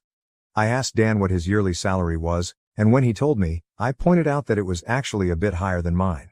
I then loosely broke things down in rough math in front of my parents on how about 70% of my income goes to my mortgage, insurance, gasoline, internet, phone, food, and other bills. And then there is maybe 30% of that left at most that I can put into savings. And I need that money saved to get back on my feet in time. And I have to make sure I have savings to fall back on. My truck is from the 1990s. If it were to break down, I would need money to either fix or replace it. And there are other things one would need a rainy day fund for, like home repairs, doctors, taxes, lawyers, or anything in general you would need quick cash for when it is a sudden unexpected expense. So as you can see, I just cannot spare money for Dan. And I also refuse to co-sign for anything as that would leave me on the hook for any bill Dan could not or would not pay. Then I pointed out that that is likely why my parents did not co-sign for Dan's apartment themselves long ago. And my mother just started crying again. I was pretty much one step ahead of them in all of this. I am not an ATM and I am not a fool, and I stated that right to their faces. I expected my father to become angry with me like he always does. But this time he just, well, did not. I have known this man to explode on me for the slightest provocation of not enabling my brother all of my life. But this time he just did not do that. There was not even a sneer on his face. The only way I could describe the look he had was regret and defeat. Maybe regret for being a terrible parent. Or maybe regret because he cannot bully me around anymore. Who knows? Either way, my parents could not really argue with me, and I was not about to give them any money. Dan just got up and said this was all just a waste of their time, and that he was leaving. My mother started apologizing for him, but Dan still wanted to leave. Then just to kill with kindness I offered to buy them a round of unlimited soup and salad while we were all there. I guess they could not turn down free food since we had not ordered anything but drinks yet, and they stayed. I went out of my way to talk about anything other than money. Dan remained quiet, and was either eating his food or looking at his phone. But my parents just awkwardly talked with me. They brought up that they have recently joined a local Christian church, and that they had already been going for the last 2 weeks. I said good for them, and they of course started trying to advertise that they would like me to go too. I simply said no thanks, and they were smart enough not to push further. When the meal was finished, Dan left a $10 bill on the table for the tip and walked off without saying another word to me or anyone. My mother just excused his behavior and we all parted ways. That was about it. Not nearly as much drama as I thought there would be. But this is still far better than how things used to be with my parents and brother. As for my sister-in-law, well, she has been regularly complaining online about my parents. She really does not seem to like the fact that she is not the queen bee of their house. And I think her toxicity is finally getting to them. Why else would they be so desperate to come crawling back to me? My sister-in-law actually wants my parents to move into a camper like I had to do in order to make space in the house. And she is being told no, every time. She does seem to have a following of like-minded people like her though. Because here and there I get messaged by someone I do not know, that is intent on raging at me for not giving up my house for my sister-in-law. I do not bother to argue with these people anymore. I just block and move on. Though there was one persistent troll who had my phone number. And they call from a different number every time. Yes, it seems to be the same person who called me to say I need to make way for a real family man like Dan. But I could care less. The calls, though, seem to have slowed down, if not maybe stopped. Because I made it clear to that person that they were only amusing me by keeping this up so long. The last time they called was around the beginning of the month. And it has been silent from them since then. Update 4, October 5th, 2023. My parents and Dan were back sooner than I thought. And they wanted money this time. This will not surprise some people who commented on my previous posts because my parents did exactly what was expected. They wanted either my money or my signature. I did expect the classic lines of narcissists saying that I owed them or giving me some kind of socialist nonsense about sharing the wealth. But that was just my imagination running wild. The ensuing situation was somewhat similar to that but much more tame, I guess you could say. They seemed to know not to push me too far now and were mostly aiming for pity. It began when my parents recently got in touch with me through social media and asked for a meeting in a public place of my choosing. It just screamed trap. But I was not afraid. In fact, I was amused. They know I am not to be messed with anymore. So I could only wonder what they wanted this time. I picked a local restaurant that may have the name of an olive and a garden in it, and we met up there. Dan was with them, but he kept his mouth shut most of the time. We had awkward greetings, ordered some drinks, and then cut to the chase. My parents begged me to help Dan get his own apartment so he could finally move out. Apparently, Dan's credit is not so great. Gee, I wonder why. Could it be that his wife regularly puts him into a hole? Well, they asked that I help by either supplying some capital or co-signing for the apartment and helping to pay the rent for it. I simply said no to both. That is when Dan spoke up in anger and yelled at me that I have so much, and I do not have a family to support like he does. He needed my help and I should be sparing the money for his family since I do not have one myself. I laughed and asked where they were when I needed their help. Oh, that is right. They were pointing and laughing at me for being homeless. Or should we go further back to my childhood? I would love to delve into that with plenty of ears to listen in around us. My mother grabbed my hand and begged me not to speak of any of it. My father and Dan both just looked away and said nothing. Pretty sure they wanted to say something like they used to at me, but held their tongues. I asked them if they thought I was rich or something. And their looks said it all. And when I told them I do not have that kind of money, they looked at me like deer in headlights. I broke it down about how much I had managed to save for the down payment on my house and the way I had to live and work in order to save that much so fast. And then how I spent nearly all of it on the down payment of my house. I am still in financial recovery. I did have monthly income to spare, yes, but most of it was going right into my savings. I asked Dan what his yearly salary was, and when he told me, I pointed out that it was actually a bit higher than mine. I then loosely broke things down in rough math in front of my parents on how about 70% of my income goes to my mortgage, insurance, gasoline, internet, phone, food, and other bills. And then there is maybe 30% of that left at most that I can put into savings. And I need that money saved to get back on my feet in time. And I have to make sure I have savings to fall back on. My truck is from the 1990s. If it were to break down, I would need money to either fix or replace it. And there are other things one would need a rainy day fund for, like home repairs, doctors, taxes, lawyers, or anything in general you would need quick cash for when it is a sudden unexpected expense. So as you can see, I just cannot spare money for Dan. And I also refuse to co-sign for anything as that would leave me on the hook for any bill Dan could not or would not pay. Then I pointed out that that is likely why my parents did not co-sign for Dan's apartment themselves long ago. And my mother just started crying again. I was pretty much one step ahead of them in all of this. I am not an ATM, and I'm not a fool. And I stated that right to their faces. I expected my father to become angry with me like he always does, but this time he just, well, did not. I have known this man to explode on me for the slightest provocation of not enabling my brother all of my life. But this time he just did not do that. There was not even a sneer on his face. The only way I could describe the look he had was regret and defeat. Maybe regret for being a terrible parent. Or maybe regret because he cannot bully me around anymore. Who knows? Either way, my parents could not really argue with me, and I was not about to give them any money. Dan just got up and said this was all just a waste of their time, and that he was leaving. My mother started apologizing for him, but Dan still wanted to leave. Then just to kill with kindness, I offered to buy them a round of unlimited soup and salad while we were all there. I guess they could not turn down free food since we had not ordered anything but drinks yet, and they stayed. I went out of my way to talk about anything other than money. Dan remained quiet and was either eating his food or looking at his phone. But my parents just awkwardly talked with me. They brought up that they have recently joined a local Christian church, and that they had already been going for the last 2 weeks. I said good for them, and they of course started trying to advertise that they would like me to go too.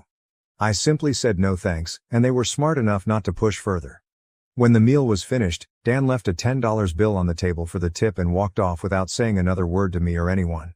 My mother just excused his behavior and we all parted ways. That was about it. Not nearly as much drama as I thought there would be. But this is still far better than how things used to be with my parents and brother. As for my sister-in-law, well, she has been regularly complaining online about my parents. She really does not seem to like the fact that she is not the queen bee of their house. And I think her toxicity is finally getting to them. Why else would they be so desperate to come crawling back to me? My sister-in-law actually wants my parents to move into a camper like I had to do in order to make space in the house. And she is being told no, every time. She does seem to have a following of like-minded people like her though. Because here and there I get messaged by someone I do not know, that is intent on raging at me for not giving up my house for my sister-in-law. I do not bother to argue with these people anymore. I just block and move on. Though there was one persistent troll who had my phone number. And they call from a different number every time. Yes, it seems to be the same person who called me to say I need to make way for a real family man like Dan. But I could care less. The calls though, seem to have slowed down, if not maybe stopped.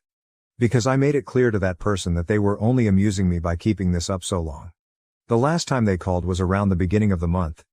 And it has been silent since then. Well, I figured I'd wait half a year or so after the original post to update everyone, but it ended up being longer than that. Yes, things did go bad again. But not really for me for the most part. I'm pretty much fine, if not almost unscathed since last Christmas. Apart from the time my parents and Dan came to me for money, as my last post told, and a more recent confrontation between me and sister-in-law you will read about here. I did get a few cameras for my house, including a Ring doorbell in front. I did not tell my family about the cameras just in case. But thus far no one has attempted a break-in. I think the way I outed them all before scared them into leaving me alone, for the most part anyway. I've taken to renting out 2 of the rooms in my house. One to a close friend, the other to a friend of said close friend. Both have been fantastic tenants. They know to keep quiet and leave me alone most of the time, and even have small refrigerators they keep in their rooms so they do not need to keep any of their drinks in the main fridge. The deal I gave them on rent was too good for them to pass up. It increased my monthly income well. And even after taxes, I'm still monthly putting away some decent amounts in the bank since the rent money pays a good chunk of my monthly mortgage. You're all probably wondering how my parents, brother and sister-in-law took to me renting out those rooms to friends. Well, the answer is, not well. My father and Dan stayed out of it. But my sister-in-law freaked out, which made my mother come crying to me over how I could have rented those rooms to Dan and his family instead. We had a bit of an argument in which I pointed out for one thing, they fucking broke into my house before to try and steal it. She would not want to let someone who did that move in with her. Also, there was not enough room for me, Dan, and his entire family in my house. Not that I would ever share a roof with them anyway. It's a 3-bedroom, and a manufactured home no less. I have the master bedroom and its adjoining bathroom. That would have left only 2 small rooms for Dan, sister-in-law, and 4 kids. Not to mention they would be annoying to me all the time. Also, she knows very well I can't be around my sister-in-law because she intentionally antagonizes me. And they all mocked me when I was homeless before. Besides, my current tenants are both single guys in their 30s I get along with. My mother had some sobbing excuses for a while, but she finally let it go and admitted she was just desperate. Edit, parents found out I was renting rooms out because my sister-in-law basically stalked me in some way. Then she told my parents, and then my parents contacted me. And then my mother came over to cry about it. Since then my parents have not bothered me once about the house. So things are good for me.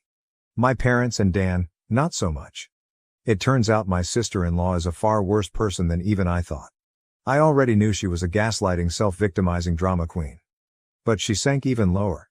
Because Dan's youngest child turned out not to be his. Yeah, you all read that correctly. Sister-in-law had an affair. Which in retrospect is not all that surprising. And something a few people here totally called months ago. After being caught, the sister-in-law was ousted from the family. Dan just recently finished with his divorce. Which actually went in his favor since we thankfully live in an at-fault state. Dan also sued to get his name taken off the birth certificate of the youngest child and won. Basically, after the incident where my parents tried to force me to hand over my house, things got pretty tumultuous over at their house. Sister-in-law blamed me. A lot. She was convinced somehow that I had tons of money. Like I had won the lottery or something, and that I should share the wealth. Apparently, it was her idea that they come to my Christmas party because she hoped they could all try to get on my good side. It was also her idea to make my parents and Dan try to get money from me for an apartment. So it really burst her bubble when Dan and my parents informed her of how my finances actually were. For the longest time, she had Dan and my parents fully engulfed in her toxic mindset, and only fed their narcissism with her own. So her blaming me made the rest of them blame me. That is until what happened in front of the police when they tried to steal my house. That is when the downfall for my sister-in-law really started. My parents and Dan were apprehensive about coming to my Christmas party after the way I had outed them. But my sister-in-law convinced them to just throw together a few cheap gifts from what they could get at the last minute and just show up because he'd never throw us out once we're already there. Boy, was she wrong. She gambled on that plan, and with the complete blessings of everyone I had invited threw her and the rest of them out. Her plan, she no doubt thought, was the most clever thing ever, backfired in her face spectacularly. I guess being chewed out by family at my party not only wrecked my parents' reputation even more, it actually started a wake-up call for them to eventually not listen to my sister-in-law anymore. And as I said in my last post, my parents decided on going back to church. Perhaps because last year I had said they would probably go to hell for their actions. I cannot say that's the real reason. But you gotta admit, it would feel kinda satisfying if that was the case. Though my parents hadn't been to church in 2 decades before going back. While I don't think it's a bad idea that they're going to church, they need to understand that going doesn't just give them a do-over for all the shit they've done in the past. But I have a little faith they're at least trying, because my parents came to my house without Dan to personally apologize to me after they had seen an animated video of my first 3 posts. That's right, they have known about this Reddit account for a long time now. They also know everything I'm saying. Yes, they're unhappy about it. But I feel everyone here deserves an update since it's anonymous. For my parents and Dan though, watching an animated video of themselves and their own actions was a great way to make them see what kind of people they really are. And they came over to apologize to me later. I had never seen my father apologize like that to anyone. And the man is not a good actor. So this felt genuine. They fully acknowledged what they did to me, and how there's no excuse for any of it. They even described themselves as narcissists, and admitted the truth that they had wronged me very badly. Then they went on to blame my sister-in-law for a lot of things. Yeah, they kinda threw her under the bus. But it's not like she wasn't guilty of everything they said. My parents have been getting counseling for a while now too, and did offer group family counseling, but I declined as I'm not ready for that anytime soon. Dan himself didn't apologize to me for some time, but he looked extremely remorseful any time the past was brought up. Meanwhile, Dan and sister-in-law's marriage absolutely fell apart. It wasn't a crumble, it was a cascade. Without me as the scapegoat / black sheep / ATM that they couldn't mock or try to get money from anymore, and after the public humiliation of social media, my Reddit posts, and the animated online video, sister-in-law finally let out enough of her toxic on Dan and my parents for them to realize she's not the person they thought she was. Their denial had been strong, but my sister-in-law's entitlement was stronger. I've had many thoughts of lightsabers clashing over this drama, sister-in-law clad like a bimbo Sith with a lightsaber that looks like a giant lipstick, or something like that. I imagine there's a wealth of puns and jokes to be had there. But I really didn't bother to think much more detail about it. But as you can imagine, things only got worse because my sister-in-law kept looking for other ways to get what she wanted. She kept bringing up ads for used campers and RVs to try and get my parents to buy one to live out of, so they could have the main house. And she kept doing this no matter how many times they told her to stop. She even tried to say my parents should just buy an RV and have a life on the road, like normal old people do. That was stupid, even for my sister-in-law. The opposite was suggested by my parents, that Dan and sister-in-law buy a camper themselves to live out of it instead. Sister-in-law basically said she shouldn't have to do that since she's the mom. She pretty much lorded the fact that she thought she had total parental authority over everyone's heads because the kids in the house were all hers. And when my sister-in-law didn't get her way, she actually took her baby and left the house to disappear for several days. They knew she was fine because her phone was still working, and she was responding to texts with short but passive-aggressive answers. And when she came back, she was only more embittered because nobody caved to her demands while she was away. Sister-in-law also refused to go to church. But Dan went with our parents and took his kids along as well, save for the youngest since my sister-in-law refused to let him take the baby anywhere, Personally, I don't go to church. I believe in God and all that stuff. But I just don't like church. Besides, it never did me any good growing up. Update 5. October 7th, 2023. Just so everyone understands, a lot of this information came from Dan and my parents. So I'm just telling what I know. Everything really hit the fan when Dan suddenly called out his wife as a cheater in March. This shocked us all because we thought he was a complete pushover to her. But no, he's not. At least not anymore. You all know how he treated me when I was on his bad side. Well, his wife wasn't spared that hire at all. He started putting pieces together about her deceit after finally pulling his head out of his ass and secretly got DNA tests for all his kids. 3 of the kids are his. But the youngest one, the baby, was not. For the record, Dan and I both have pretty dark straight hair that's almost black. Same with our parents. Sister-in-law's hair is straight and pretty dark too, but the baby's hair is lighter and a bit curly. At first, Dan just thought it was because of the baby's age. Sister-in-law kept playing it off, and said that it would darken in time. But the baby's hair never got darker. I guess that was Dan's biggest clue. He confronted his wife with the DNA results in front of our parents. And she broke down sobbing that it was a mistake. Sister-in-law pulled out all the Darvo stops of denying, trickle-truthing and gaslighting. But Dan had none of it and actually had done more to find out about her affair than I would have ever thought. I knew he was smart. He just let himself be dumb. He had detailed proof of her cheating with phone records, texts he got off her phone, bank records, and the DNA test. He even identified the man she's cheating with, who is likely the father since he has much lighter colored curly hair. The evidence against her was crystal clear, and Dan said she was so bad at hiding her affair, he didn't even have a hard time figuring any of it out once he started looking. My parents demanded that my sister-in-law leave their house immediately. That's when she went psycho on them all. First in just yelling. But she quickly got physical. Police had to be called by my mother. And yeah, my sister-in-law was arrested. She scratched up Dan and my father quite a bit with her long fake nails, and even harmed her eldest kid in the crossfire by hitting him hard enough to give him a black eye and nosebleed when he tried to intervene. Dan was smart enough to have his phone recording nearby when he confronted her. So the police had all they needed to arrest her for assault. The sister-in-law's parents had to drive over to bail her out. Then they came back for the baby, sister-in-law's stuff, and her car as well. A couple of days after sister-in-law got bailed out, she showed up at my house because I was apparently next on her shit list. As soon as I opened the door, she went on a delusional rant where she called me out about posting on Reddit. Then said I was the entitled bane of her existence. I'm not sure, but I think she might have been high on something, because this felt extra crazy for her. And her eyes didn't look right. She claimed mothers with young children are the most sacred thing in the world. Then went on yelling that giving up my house shouldn't have been too much to ask for. Because supporting the family was the least I could have done. And if I had, then her family would still be together. When I tried to talk while she was spewing all that out, she actually attempted to shove me and cover my mouth. She even had her hand poised like she was ready to scratch me. Well, that went about as well with me as you can expect. I'm not exactly one to be threatened and told her I'd call the police if she didn't take her hands off me right that moment. I also told her I'd got it all on my doorbell camera. She started panicking the moment she heard camera.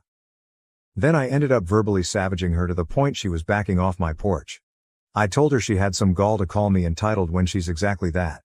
She didn't work for anything she had anymore, cheated on her husband and got pregnant from her affair partner, made my mother do most of the parenting for her children, spent Dan's money till they were in a financial hole, and acted entitled to my home to the point of trying to steal it. I called her entitled X1000 and that she's a greedy bitch who is blinded by narcissism. Then I told her to stop blaming me for her own actions and to never show up at my house again.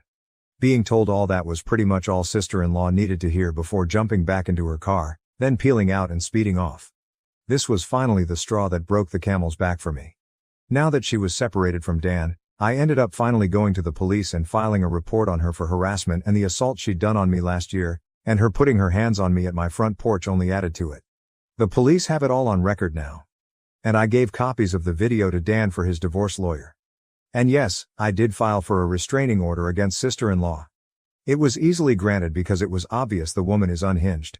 She's not made a social media post about me since that I could see, but that's just because she put her profile on private. I hope her blame ship against me has long since sailed. Either way, she's left me alone. Sister-in-law was still with her affair partner during the divorce. At the time, I had no real idea of what kind of man he was. But any person who monkeys with someone else's spouse and even has a child with them, really doesn't have a lot of morals to begin with. Once the divorce was underway, sister-in-law admitted that Dan just wasn't man enough for her anymore because he couldn't afford to give her the lifestyle she wanted. She actually believed herself to be on the level of a trophy wife, and that she deserves to be with someone wealthy. Dan said he pulled a me and maniacally laughed at her. He said she was nowhere near hot enough to be a trophy wife, along with mentioning many other faults she had. Sister-in-law ended up humiliated by this and ran off like a child. Due to having to live with her parents, sister-in-law was forced to work in their family business because Dan wasn't giving her access to his bank accounts anymore. She'd already maxed out all the credit cards he previously gave her. And she griped about having to work for her parents despite having a college degree, but I think they were the only ones who'd employ her anyway since she's got a criminal record and a decade-long gap in her resume. I've heard from Dan that her parents were severely disappointed in her as well. But that was just a rumor. They could be just as bad as her for all I know. Either way, the shit show of a divorce really took off once it got going. Sister-in-law didn't walk away with much from it. Especially because she had an affair, physically hurt her father-in-law, husband and eldest child. And it's an at-fault state, like I mentioned earlier. So she kissed any chance of getting her way goodbye. I'll go into detail about it in the final post. Update 6, October 9th, 2023. Fall 2023. This is what I know about the divorce from my brother Dan. Dan's lawyer pulled some strings to get the divorce started as fast as possible. But it cost him. I don't know the specific details or how much it all cost. They never told me. My sister-in-law, on the other hand, was financially backed into a corner very badly. And you know what can happen when you corner an animal. She fought back. But the law was not on her side, nor were her dwindling finances. Her parents had to pay for a lawyer for her. And not a very good one either. Also, she actually brought her affair partner to the divorce court to testify on her behalf. This guy was a real piece of work. He had a bronze tongue and a charming smile he tried to use to his advantage. He claimed my sister-in-law had been wronged by an incompetent husband, which is why she sought the arms of another man. He claimed he was ready to take responsibility for the child he had fathered with her. But that she would still be needing alimony to help support herself and care for said child. He remarked that because Dan at the time was still on the birth certificate, alimony should be one of his obligations. Dan said this guy used big words and a charming smile, but seemed an extra special kind of stupid. And coming from Dan, that's saying something. The judge was also not swayed in the slightest and told the bronze tongue out that he was a hypocrite for saying he was ready to take responsibility for his own child, while also holding his hand out for money from the man whose marriage he'd helped ruin. That shut him up. Dan was prepared to sue his wife's affair partner for alienation of affection too. However, that fell through. I guess it would have been on Dan to prove how much she'd loved him before the affair started. But after her mask came off and we saw the real her, we're not sure if she ever really loved him at all, or if she just loved having a meal ticket. Someone here pointed out my sister-in-law probably kept having kids to avoid getting a job. And you may have been right. Either way, she tried dragging out the divorce. But Dan's lawyer and the judge kept that from happening much. I swear, Dan must have seriously lucked out, because he got one of the meanest and most unsympathetic to cheaters judges in the state. And all the evidence we had on my sister-in-law made it easy to keep her from playing the victim. So instead she just let her real bitchy self out since there was no point in hiding it anymore. The court had all the records provided by Dan and myself, police reports, photos, and recordings to prove she was an abusive narcissist. There was a mountain against her that she had no way to climb over or hike around. She tried standing against the mountain. But that was prime avalanche territory. At the end of the divorce, my sister-in-law struck a deal to end things quickly. Dan takes 3/4 of the credit card debt, gets his name off the affair baby's birth certificate, and she walks away with only partial custody of her children, no alimony, but also without most of the credit debts she racked up. Her being legally employed by her parents meant she had an income of her own to fall back on to start paying off her debts. She can see her other kids almost whenever she wants and can take them on weekends. But for whatever reason, she has made very few attempts to even see them. She took them out to eat fast food a few times. But she never took them home with her. The kids are back in school now. So that gives her even fewer opportunities to see them. You'd think her parents would want to see their grandchildren. But they haven't contacted Dan about it. They barely saw Dan's children before that too. Now they may not even bother to see them at all. Do they hate kids or something? Even Dan doesn't know. But he tells me his in-laws were always indifferent to him. As for Dan, well, he really did love his wife a lot. So the betrayal of her cheating made him hit the bottle hard. Rewind back to the night of his confrontation with his wife, He came to me in a stupor with a whiskey bottle in hand, and his face all scratched up and covered in bandages. I wouldn't say he was drunk yet. But I freaked out seeing him looking like that at first, then berated him for driving under the influence. But that didn't really mean much to him compared to the betrayal of his cheating harlot of a soon-to-be ex-wife. We spent a few hours hanging out in my camper so as not to disturb my tenants. All the while Dan was drinking whiskey straight from the bottle and crying that he's a fool. And how he regretted ever marrying my sister-in-law. Pretty much any time he mentions her now, he just refers to her as that bitch. So that's ex-sister-in-law's nickname now. Ironically, this time together was the most bonding Dan and I have done in 15 years. While he didn't exactly apologize to me, he called himself a shitty human being with terrible taste in women. Then said I at least didn't make his mistakes. Despite all he previously did to me, he's still my younger brother. And I couldn't risk letting him try to drive home. So I told him to stay the night and managed to take his keys. Then set up the bunk in my camper for him to use. I rented out my spare rooms after all. He was in no shape to drive home. And if he'd taken an Uber, he'd have to pay for it, and then have to come back for his car later. He was still a depressed crying mess and didn't want our parents or his kids to see him like that. And frankly, I was worried he'd do something insanely stupid if I let him leave. I didn't want him to sleep in the house, so putting him in the camper was the best option. Just because that bitch screwed him over, doesn't mean I suddenly trusted him. So better for him to sleep it off in the camper. We both spent time in the camper playing games and watching movies on my portable DVD player.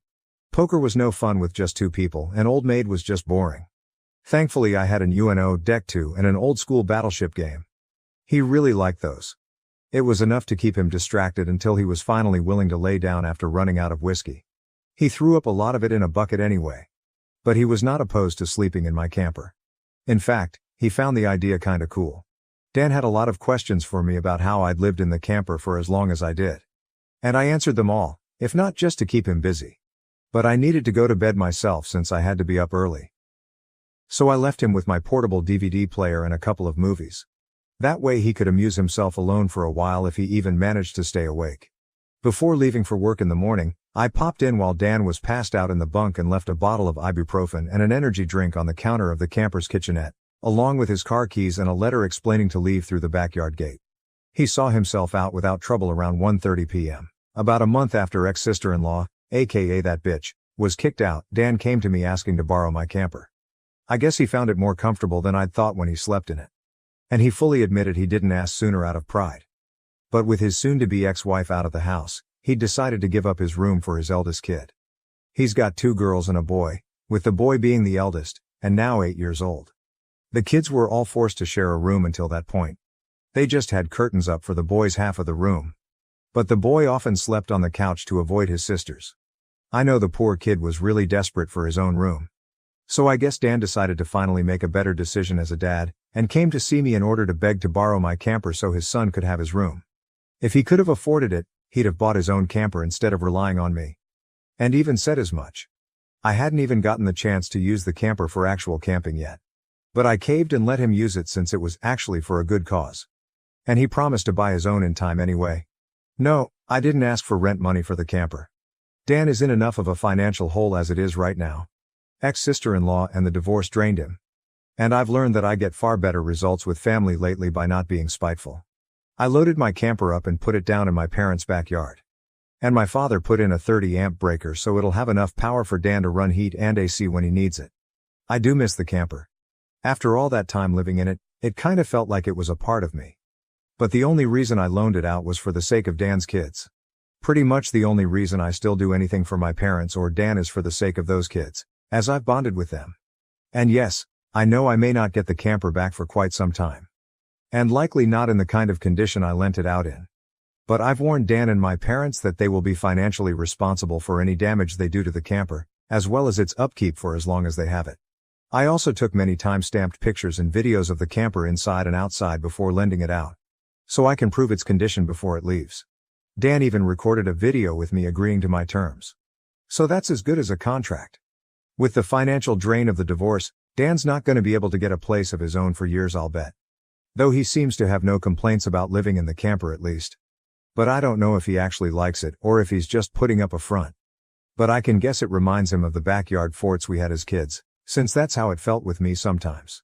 Either way, he's living in it now. I did get some major props from the extended family for letting him borrow it too.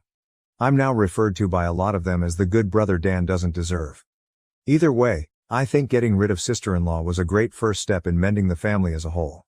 I still have little care for my brother and parents after the way they treated me all my life, but I'm not gonna let Dan's kids suffer for it. Those kids have actually really warmed up to me. They're actually happy to see me when I come over, or when they visit me. I've even babysat a few times. Now that they don't have their mother's toxic influence around, they've become much nicer kids. Especially to me. I'm actually getting to enjoy being an uncle now. My mother is still doing the bulk of the parenting for my nieces and nephews, and she's been acting as nice as possible to stay on my good side. My father often looks very defeated in my presence, but otherwise, he's been either stoically quiet or just generally nice to me. But he won't talk to me much. Though that's leagues better than how he was before at least. I'm not letting my guard down either way. My parents do seem happier that my ex-sister-in-law is gone. And they often say they don't know what they ever saw in her. My mother especially, because the two of them butted heads over who was the mom in the house for a long time. Now for the last part. At the same time as the divorce, Dan sued to have his name removed from the birth certificate of the baby that wasn't his. That bitch didn't really want to change it because it meant no more child support from Dan if she did. However, there was a court-ordered paternity test for the man identified as the baby's father. I was prepared to laugh in case it turned out he wasn't the father either. But he was. Dan's lawyer had a long talk with ex-sister-in-law's lawyer. She had no leg to stand on, and Dan was ready to go to bat to make her situation even worse. She didn't have the finances to fight him any longer and agreed to change the birth certificate. The bronze-tongued lout who'd knocked her up did man up to take financial responsibility as a parent, but he ended up not staying with her. He contacted Dan through his lawyer to tell him he'd broken up with that bitch and that he wouldn't bother him again. I checked the social media of that guy after Dan linked me to it, and the lout was upset that now he's financially responsible for a child he never planned to have. And that he's too young for this. Guys, from what Dan's lawyer was able to find out, that man is just over 40. He looks younger than he is. But he's by no means a young man. Shortly after that, he put his online profile private. Ex-sister-in-law did the same with hers a long time prior. So I've no more information left to give. This may be the end. Ex-sister-in-law is out of our hair. My parents and brother have finally made a real effort to be better people. I'm surprisingly happy as an uncle, and my house is still my house. Update 7, October 24, 2023. Ex-sister-in-law saw my posts. And is mad she can't do anything about them. No surprise my ex-sister-in-law saw my Reddit posts. She can't contact me about them in any way but with a lawyer thanks to my restraining order against her. And she likely can't afford to get a lawyer right now anyway since the divorce financially drained her too. So she complained to Dan about it and demanded he tell me to delete my Reddit account. But not only has Dan read my recent posts, he no longer cares.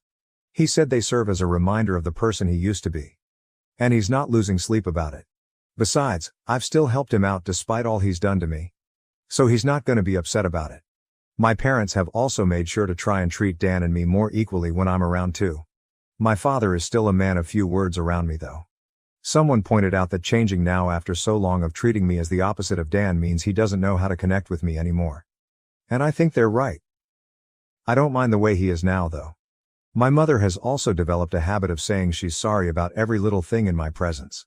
Dan told me that she and my father have been reprimanded a lot by extended family and their counselor, and now my mother feels like she needs to apologize for everything. This is all a stark contrast to how they used to treat me.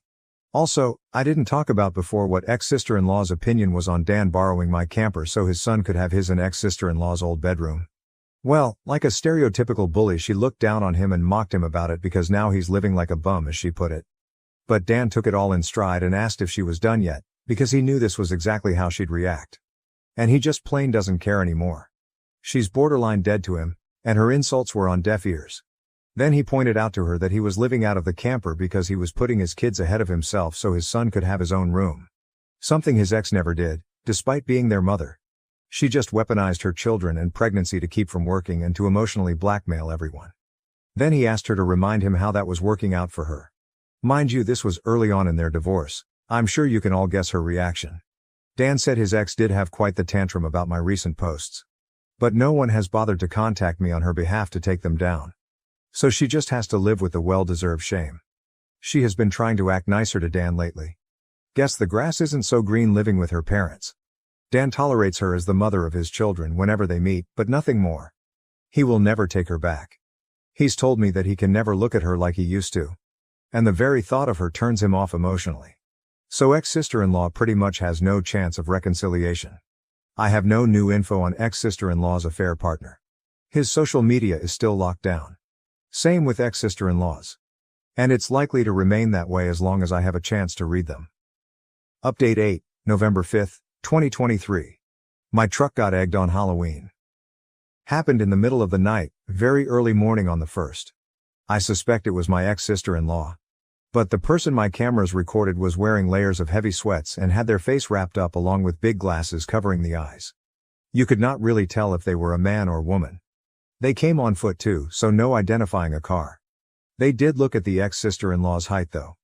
But that is not much in the way of evidence on its own. If it was ex-sister-in-law, she knew about my cameras. So covering her face and body for petty eggy revenge was probably the smartest thing she's done in years. Way to finally put her college degree to use. By egging a beat-up old pickup truck. The egger showed up around 3 a.m. I was deep asleep and did not hear anything. Whoever it was that appeared that night, quickly threw a dozen eggs or so, all over my truck. They did not attempt to do any more damage at least, and were gone in a flash as soon as the last egg was thrown. I did not see the mess till I was leaving for work in the morning.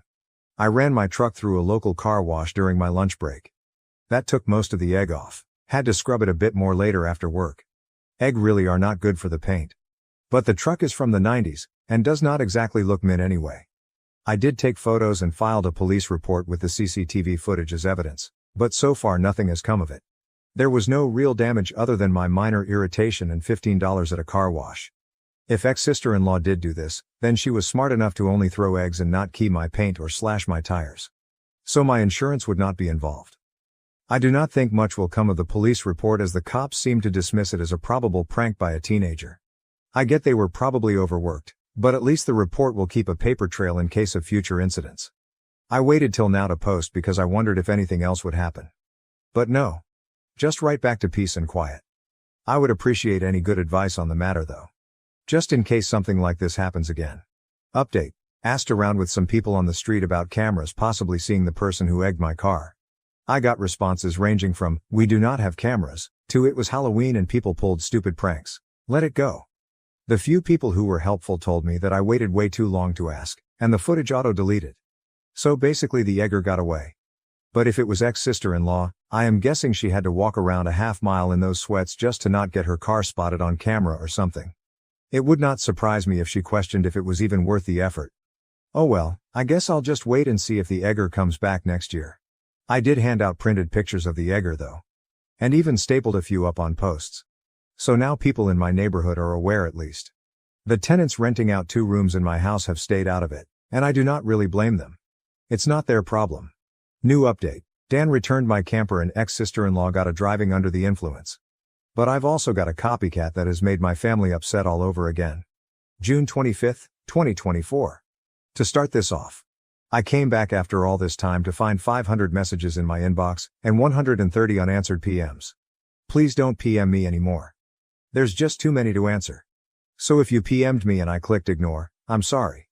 Just know that's why. It was not personal. I just felt too overwhelmed to reply to so many. But that's not what brought me back to Reddit. I decided to stay away at least a year because my posts were not exactly boosting family morale.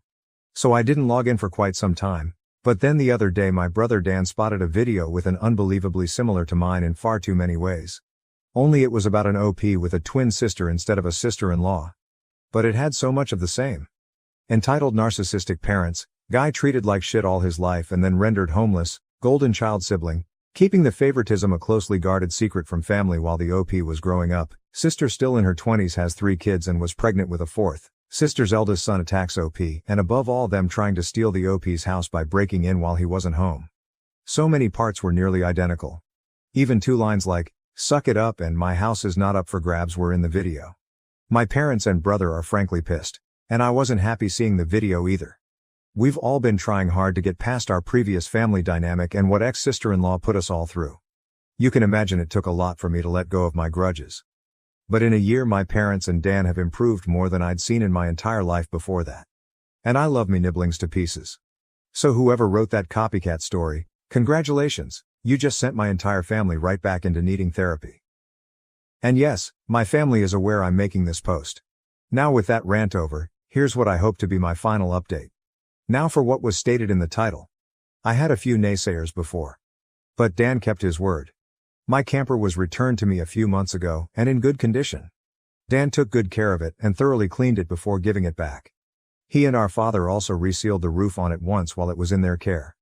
Inside it's no worse for wear than it was when I was living in it.